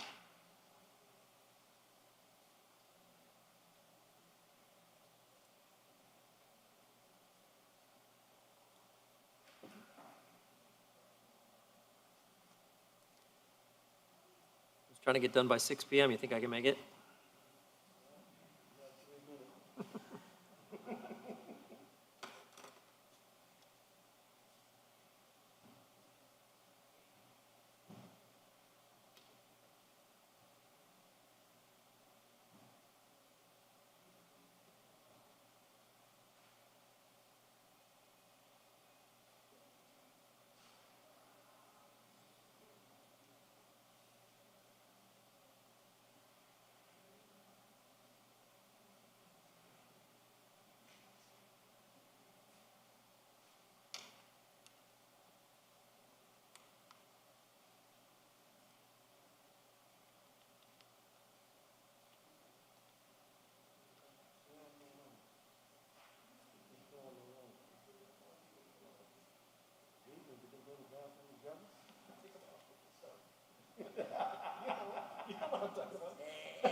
You heard that, remember that African? You deserve a breath today.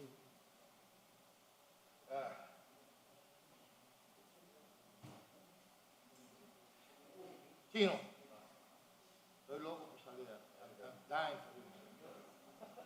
I mean, it was so many days going up to the, I mean, I'm gonna bring on. Been a long week, long week. And intensive, very intensive. It's very stressful, man. You see, it affects me on my sleep. You know, last night I woke up at 2:30 in the morning. And then I couldn't sleep, and then I got up, walked around, and went back at 4 o'clock, and fell asleep. 7 o'clock, I was up again, man. I wanna go and don't think about this. You know, I wanna go home and. All right, it's Miller time. Don't make me get the sergeant at arms. Let's do this. Let's do this.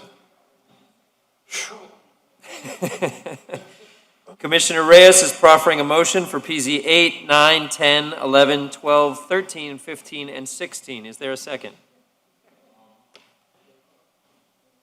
Mike. Yes, Chair. you are recognized. I thought there was a request to defer Which one? 13 and 14. 14 I definitely have. 13 I don't have noted Yeah, as I had- requesting deferral. Yes. No? 13, because they're companion items. No. They're not companion items, but they're, if I'm not mistaken, though, interrelated? The trust fund parking in the north zoning? No, sorry, that was FR3 and FR4. Oh, this is non-conforming structure. Okay. Apologize. Not at all.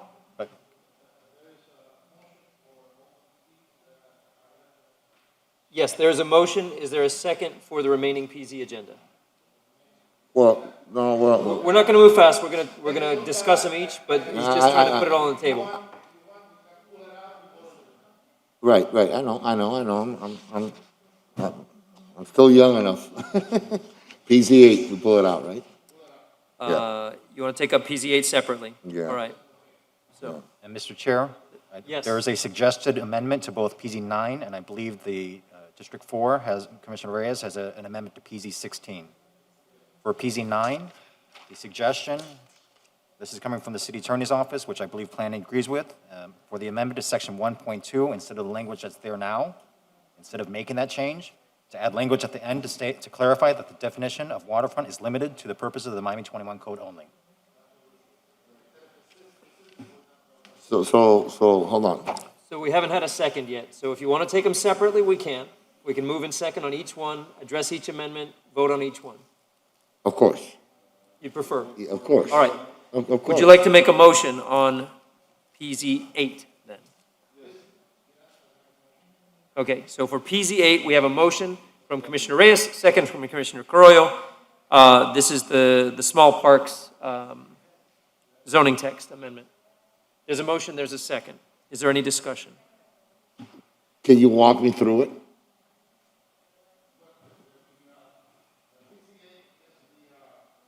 Okay. Actually, I believe Commissioner Carollo is the sponsor of this item. Is that correct? Basically, this is Your microphone, please.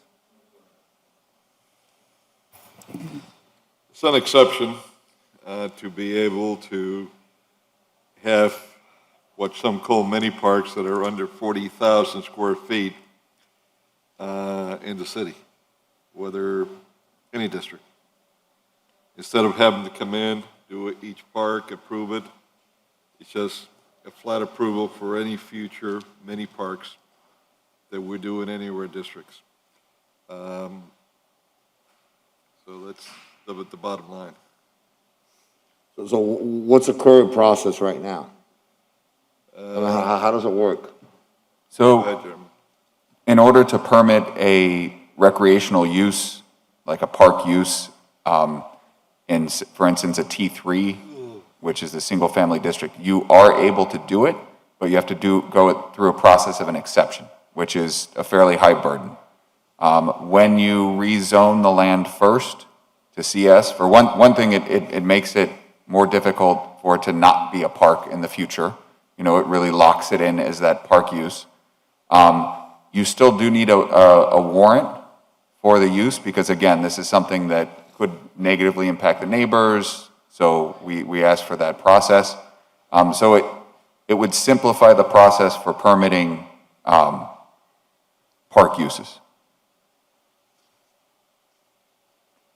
And what's the administration's position on this, Mr. Manager? Or me, through you? Yeah. Of course.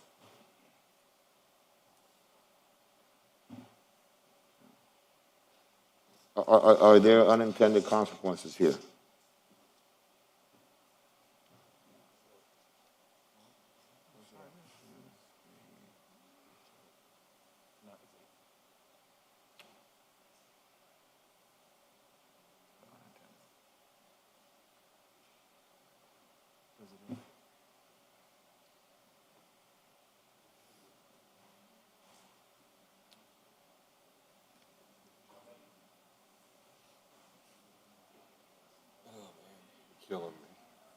So I believe this was amended to include language regarding no net loss and the applicability of these properties for no net loss, which could negatively impact the city's future flexibility in terms of when we've done these before. We've had a couple projects recently where a new development came in, it negatively impacted no net loss, but it was a very small amount, and we were able to offset that with a replacement space of similar size. So I think this would prohibit that. The instance I'm talking about now was the downtown rail station. There was a triangular parcel of land near the courthouse that was a park space. When they expanded, they were able to offset that. It was, I don't know the exact size, but it was, I think, under 10,000 square feet. So with the language as is, the only way they would be able to offset that was if they were to get something larger than 40,000 square feet, if I understand it correctly. That's not clear to me. Can you explain it? In other words, if it's less, I'm sorry, I made three. Yeah. So it's less than 40,000 square feet, you could offset it. The language as is being the existing law versus what this bill does, what this ordinance does? I think the amended language says that This amended language. Yeah, no land less than 40,000 square feet could be used to address a no net loss issue. So, so really, it impacts probably a broader project, right? At the end of the day, because you can't use smaller parcels to address a no net loss issue, right? Correct. Correct. So hypothetically, we're dealing with, let's say, a soccer stadium. Hypothetically, right? That we can't use these small parcels of land to offset the no net loss policy, right? Your microphone, please. That's a question. I'll let you guys see it with no net loss or net gain or maybe loss, gain. The idea that I saw in this was that instead of wasting 2 years when you buy land for a mini park for a neighborhood, which will take you about 2 years to go through the whole process to get it rezoned and the whole bit. This will save you all that time if you get land and you could do a mini park fairly quick. Of course, the other stumbling block you have, we can't resolve like that here, which is no matter how small of a parcel it is, the city's going to tell you that it's going to cost you $1.5 million to do each park. I got one that's 25,000 square feet, and they're telling me it's 3 million, so that's another issue that we're going to have to discuss up here to go outside of all these vendors the city has and the whole process they have. But this addresses strictly the issue of saving all that time. That's right. As far as net loss, net gain, I'll leave that up to you guys. I'm too tired at this point in time to Too tired. get into the fray. You look very hyper today, Commissioner. You look good today. It's only 6 o'clock. It's only our 6th commission meeting this week. That's right. We'll probably have another Remember, I was supposed to, be rested this week. I told you guys. Well, we should. I have an old jungle ailment. So, The issue, I'm sorry, Mr. Chair, if I may. So it's kind of like, I get where you're trying to go, because I agree with the idea of having many parks. I think that we should do more of those, to have that green space available in our neighborhoods. I'm just a little bit concerned about the law of unintended consequences, right? At the end of the day, so sometimes we pass things and maybe it has a long-term effect, a long-term impact on something else. So if you can, Mr. Manager, not your subordinate, but you, can you address this issue? Will it create an issue if we want, hypothetically, again, to deal with a different issue, a bigger issue down the line? No, it's not hypothetically. You're dealing with it straight, man. I know. I love you. I know. We know each other too long. Don't beat around But the what I'm bush. talking about, I think, We're addressing that. it's out of the agenda, right? Okay. But I do want to know, no, it's not on the agenda today, that's why I want to talk about it now. Okay. And my position is clear, right? I just want to know if it has an impact on what we want to do down the line. It could absolutely have an impact. Yes. Specifically with Miami Freedom Park, yes. Yes. Because as So- we're addressing, so as we're addressing that's the issue elephant in the on room, that- right? Then, As we're addressing the issue may of no I also interject here? You see, one thing that we have to is to be honest about not net loss. And what this would preclude is to use even the swales as not net loss. The spirit of that legislation was not to lose park space. And if we are going to use, I'm not talking hypothetically now, I'm talking, let's be specific. Any major park land that we use, okay, that we give away, and then we are going to replace that by 10 lots that they are 100 by 60, a little piece here, a little piece there. That is not a real replacement. And that's what it's going to affect. Not only this, any other loss that we have, okay? This is going to say, okay, we're going to replace the not the loss. Well, let's set a minimum side of land that it could be replaced with. Not little, let's say that you go to this little mini park that I had a couple of lots that I inherited that are 60 by 100. And that is going to be replacing 72 acres. We're going to add them up piece by piece by piece, and we'll replace. That is disingenuous. You see, that is not it. Now, you tell me we're going to replace it with pieces of whatever, that big size, 2 acres, 1 acre, and all that. Yeah, that could be it. But these are the little parks, mini parks that. But the reality is that we don't have that concentration of park space, Well, and green space anywhere in the city of Miami. So, to be honest, right, it's a poison pill for something else, Hey, listen. right? It's okay, we can disagree on the issue.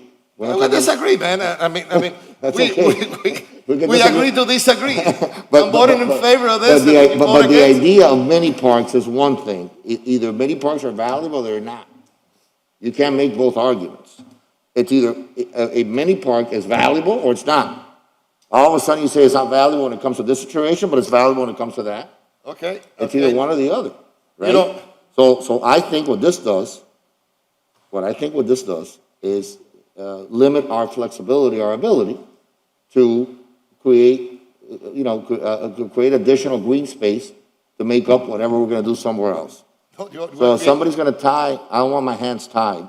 I don't want this you commission's understand, hands tied. Hans, the only thing that is placing a limit, because 40,000 square feet, it is very small, okay? I mean, it has to be greater than that. And that's what it's doing. And I also, it is make it easier to have a mini park. Now, if you want to vote against it, and that's it. But, it is late. It's a It conversation. is It's a late. conversation. We've been here for 5 days because of you. You see, you call all these meetings. I mean, if you want to vote against it, man. But let's not argue about it. You're not going to convince me. I'm not going to convince you.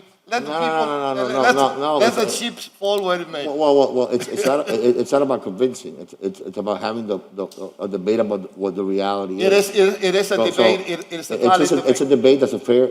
It is a valid debate. It's a valid debate for the sake of transparency. Let's have a debate about what it's really about. That is Just why. for the sake of capturing the record, just one at a time, if you could. Okay, that is why I tell you that let's not be hypothetical. Let's be straight about it. Right. See, you are defending the park. Well, The development, no. you are thinking about the development that is going to hurt it. And I am thinking about net loss. That's it. Right. I mean, Well, number one, the development is in my district. The It district isn't that in the- I now represent. But it is in my I'm city. not going to Shenandoah No, wait a minute. and building a park there, right? So what I'm doing is, hold on, there's a deference that's given to commissioners from different districts, right? I have been very clear from the beginning. I have been very clear that as long as it's a good deal for the city of Miami, we'll build Miami Freedom Park. I haven't hidden that from anybody. From the day I started campaigning, before I was a commissioner. But what I haven't done is, put different things in legislation that are really going to impact the end result. So this is not about mini parks. I love mini parks. I know Commissioner Carollo has done, I think 6, right, Commissioner Carollo? When I was campaigning, you drove me around and you showed me, which I think are good We ideas. bought land for 6. You bought land for 6, right? I want to do that in my district too. But this is really a poison pill for something else. So this is a poison pill for something else. Let me clarify something, Commissioner Diaz-Portillo. Listen. We are. I don't want to. Hold on a second, Mr. Carollo. Let me clarify something. Because we tend, and one thing that I had never accepted is that we have little fiddle. It is my district, and I do what I want.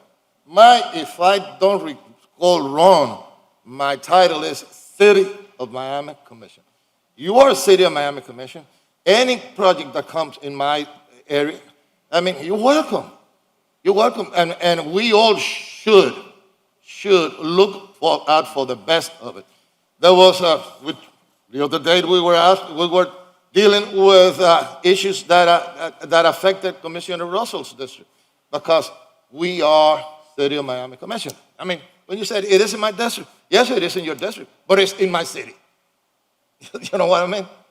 And if you don't want to, I mean, I gather what you want. You don't want it to pass because it could have a negative effect. Fantastic. Everybody heard it. So I think that those that think that it should pass will vote for it, and you vote against it. And that's it. Or we defer it, whatever you want. But, amen. Let's move. I think we've had a pretty good day here. I'm wondering if, and I agree with the spirit of what you're saying. We should not be taking swales and unusable land. Absolutely. 40,000 square feet is quite large. Well, right? make it Just smaller. a moment. Like typical lot in the Grove, Make it 5,000 smaller. square foot. That's, Make it. I mean, 8 lots. Those mini parks, for example, that they are less than 20. Yeah, and they're great. And so it's really They're a policy. great, but but if I could just try here. Okay. So you guys could understand. I got one that's 30,000 square feet. I got another one that's 25,000 square feet. And the other 4 different sizes from And that's a park. close That's to legit. 15 to, less. So, anyway, in the midst of all this, I started wondering, what would have D. Christina King have said about this? Oh, come on, Joe. Let's ask this commission. Come on, Joe. Number 5, from the 5th district.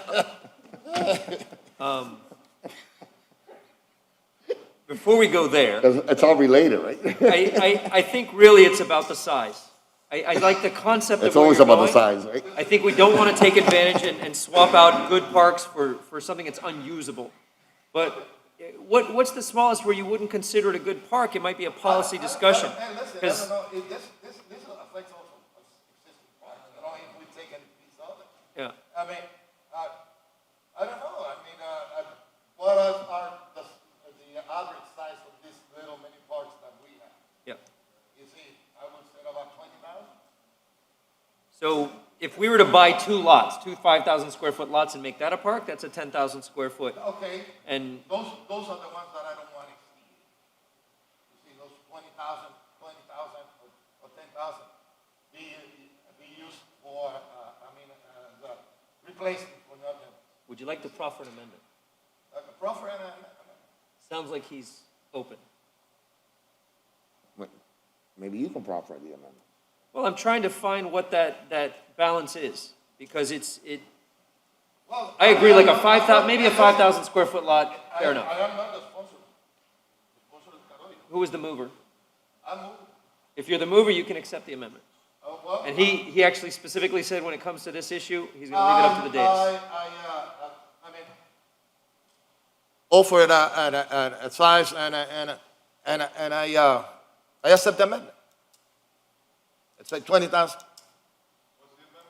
He's saying he'd like to exclude parks under 20,000 square feet instead of 40,000 square feet. So we've got some movement here. Well, look, I don't care what you add, what you delete. I just want to make sure that the sizes that I gave you don't have to go through 2 years of, and that could, be approved right away. Then you guys do whatever you want, add it, delete it. Okay. All this other stuff. Is there a way, though, Mr. Chair, Mr. Manager, is there a way to do it so we can address the issue of mini parks, which I agree, and not impact the no net loss policy for moving forward? Well, unfortunately, this language tied it together. So the issue is, do you want to compromise on the size, right, or the limit, the threshold? I think that's where we probably have the highest opportunity at this point to get this passed. So the issue is, right now it stands at 40,000 square feet is almost an acre.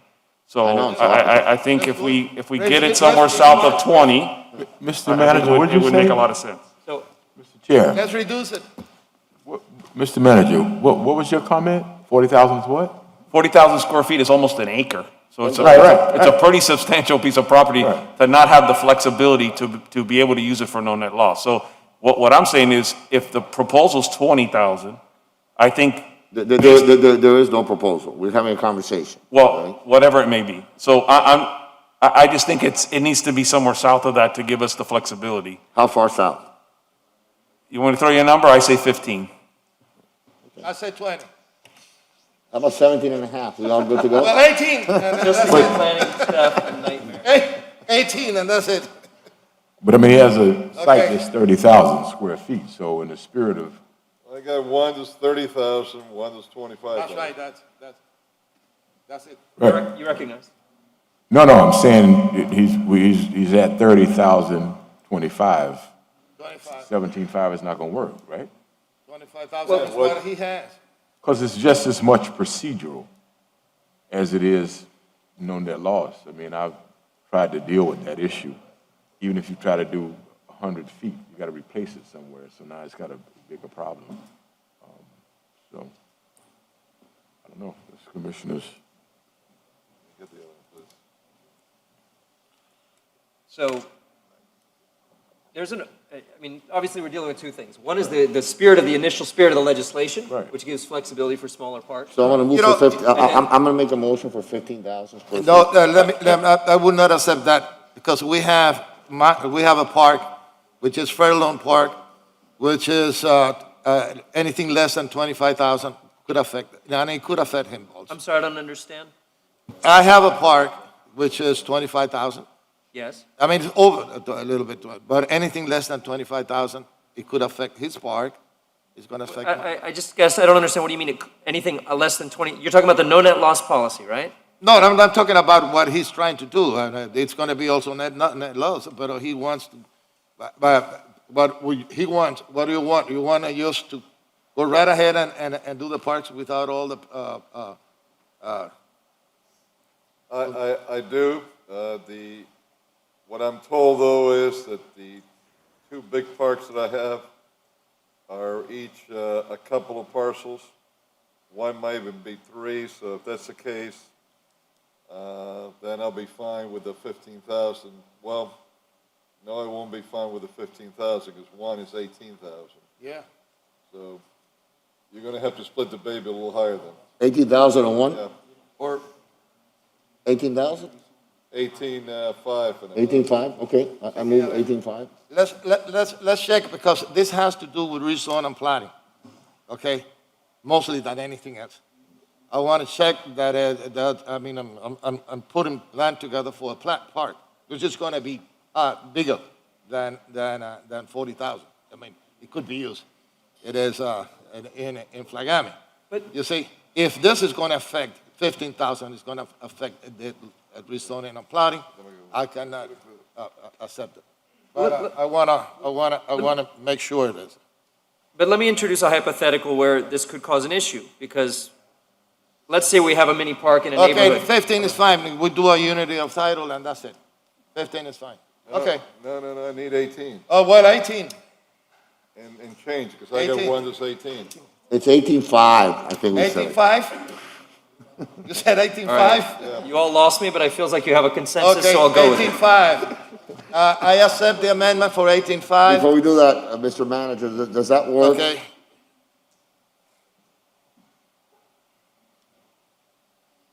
From your perspective? Say again, sir? I lost track of where we are in the number.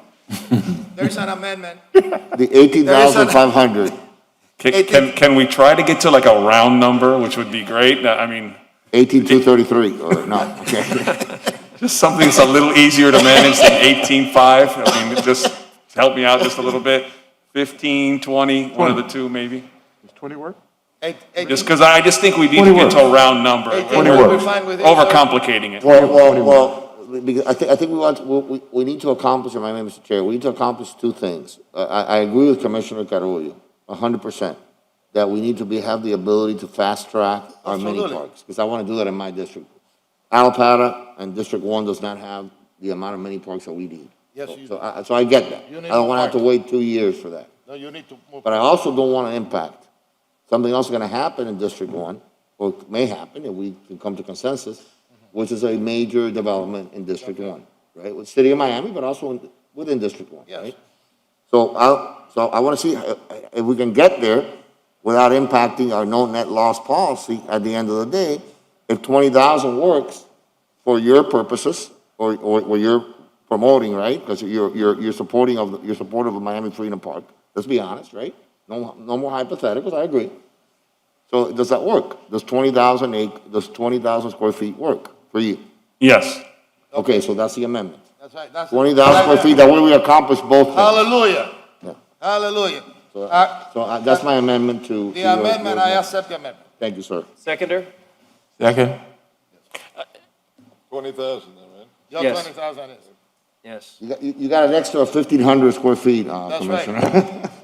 That is, see how generous he is. His generosity. No, because actually, in all seriousness, I'll tell you something. One of the things that Commissioner Carollo has done, that when I was running for office and he was helping me, he drove me around.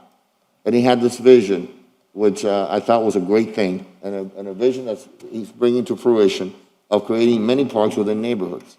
And that's important, because all kids, no matter, they don't have to be a boy and a girl, all kids should be able to go to parks and have access to parks. That's what I'm doing. And when I was walking door to door during that same time that he was driving around and showing me all the parks, all the space that all the green space he was buying, I was walking door to door in my district campaigning, and there were no trees, There were no parks. No parks. There was nothing. I mean, we're still waiting for a pool, right? So there's nothing. And I said, and to go to a restaurant, I had to go to where you like, La Roma, or we had to go somewhere else, and we had to go outside the district to even eat after 7 o'clock at Yes, night. you are absolutely right. So this district is an underserved district, a district that deserves a lot of attention. So the mini park idea is a great idea. I don't want to have to wait 2 years, because I don't have that much time. I'm not as old as you, but I'm getting old. I don't want to have to wait. I don't want to have to wait that long. So I like the idea. You want to wait until my age? Because you don't want to be my age when you make But the park? I like the idea of fast tracking mini parks for our city, yes. I like that Let's idea. fast track it. But I want to find that midpoint. That's all I care about. Okay. All right, we have a motion, we have a second, we have an amendment. Are we ready to vote? Yes. Yes, sir. Commissioner Correa, my apologies. Did you accept the amendment? Yes. Understood. Thank you. All in favor of the item as amended, say aye. Aye. Any opposed? I call that consensus. You like that? Absolutely. All right. And one thing that is nice, you see, that is why, we can disagree and we can get into consensus. That's what we do, you see. And nobody's angry with nobody. You see. Well, maybe somebody, I saw somebody out there yesterday that was pretty ticked off. I don't know. Well, they gave you the evil eyes, PZ, is there an appetite to batch? Evil eyes. I'm going to move on.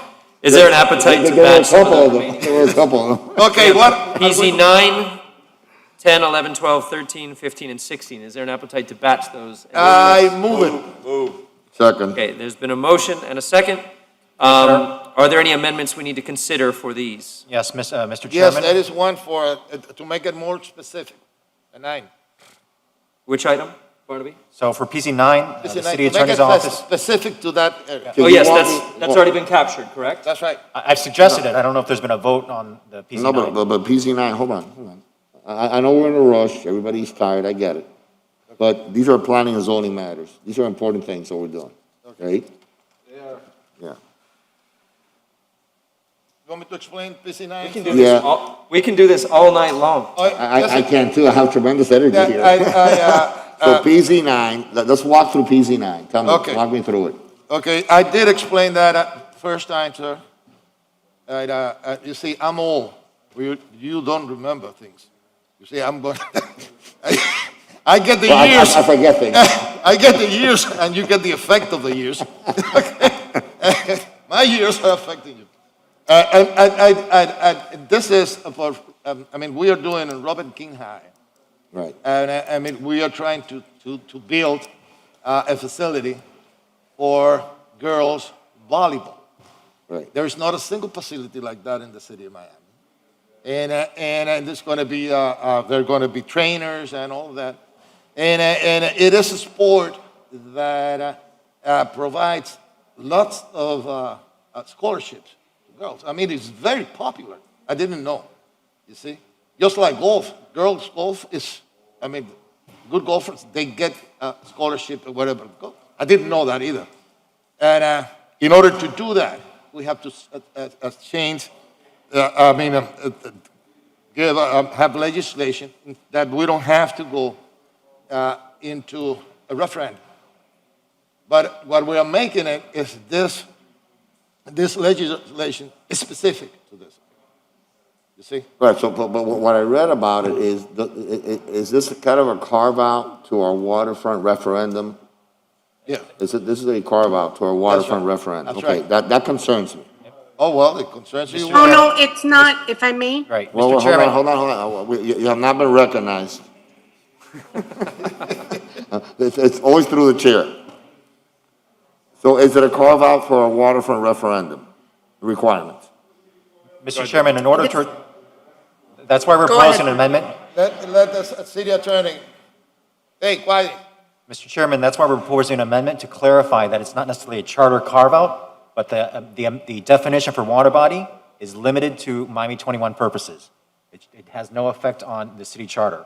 So what we're proposing is instead of the amendment that you have in front of you, to take out that underline, and instead add to the end of section 1.2 that the definition is limited to purposes for the Miami 21 code only. Okay, That could only be possible to build something if it is ours, right, I got it. if it is the city, okay? Okay, I got it. Is that correct, Ms. Mendes? Yes, we wanted to make sure that nobody thought we were carving anything out of the charter. It No, was we're to carving just a turkey. clarify that it has to do with Miami 21 Okay, only. we're carving a turkey here. I mean, it's gonna be a lobster when we leave here, and a commissioner, yes, de la Portilla, buy dinner to all of us. So Okay. Okay, I got it. we're satisfied on Okay, I that one. move it. Yes, No, sir. we already have a motion and a second Oh, on the that's remaining items, which include electric vehicles, solar equipment, Make-A-Wish rezoning, parking standards, fixing the Day Avenue situation, as well as assisted living in D1. And Are I there- believe there is a proposed amendment from District 4 for PZ 16, which deals with the assisted living facilities. I believe Commissioner Reyes would like to add modifications that there is a maximum of 2 beds per room. Which one is that? This PZ is the assisted 16. living, the last item? Let me see. Yes. It would include a maximum of 2 beds per room, Oh, yes, yes, yes. and it would yes. change the This, distance. this is, about section of my district on 4th Street, and it's 7th Avenue, 7th, yes. That it is, industrial, it is totally industrial, and it is very ugly, very, ill-kept, and we wanna, they wanna build, a assisted living facility for, and I'm limiting it, I'm trying to change the zoning for that area, and limiting to 2 persons per room, because I don't want them to be building, let's say 40 rooms, and then fixing it, you know how it is. I mean, and trying to squeeze 4 or 5 people in one room, and that, we are limited. Does that limit the ability to build micro units or units that may be more feasible in a city that has limited? No, It doesn't? no, it doesn't. Okay. That's for sure. I believe Commissioner Reyes is also suggesting that it be modified to increase the distance separation from 2,500 feet to 3,000 feet. To 3,000, that means, okay? What's 3,000? The unit itself? No. It's new legislation. As Right. drafted, it says 2,500. I see. Commissioner Reyes would like to change that 3,000 to linear 3,000. feet separation distance. Okay? All right? Any further amendments, discussion, questions, concerns on the remaining I agenda? love you too. Real good. Real good. Okay? Call the roll. Just to be clear, Commissioner Diaz de la Portilla, you have accepted the amendment for PZ 16. Yes, sir. Understood. Okay. So, All right, all in favor of the remaining items, say aye. Aye. Any opposed? Motion passes. If there are no other items for us to take up this evening, Commissioner Watson has completed his first run of the gauntlet with this city commission. Congratulations. And be Careful careful, what you be wish careful for. what you ask for. Careful what you wish for. You did excellent, like a pro. Thank you very much. We are adjourned. Everyone be safe and have a good night. Thank you. Happy Thanksgiving. great job.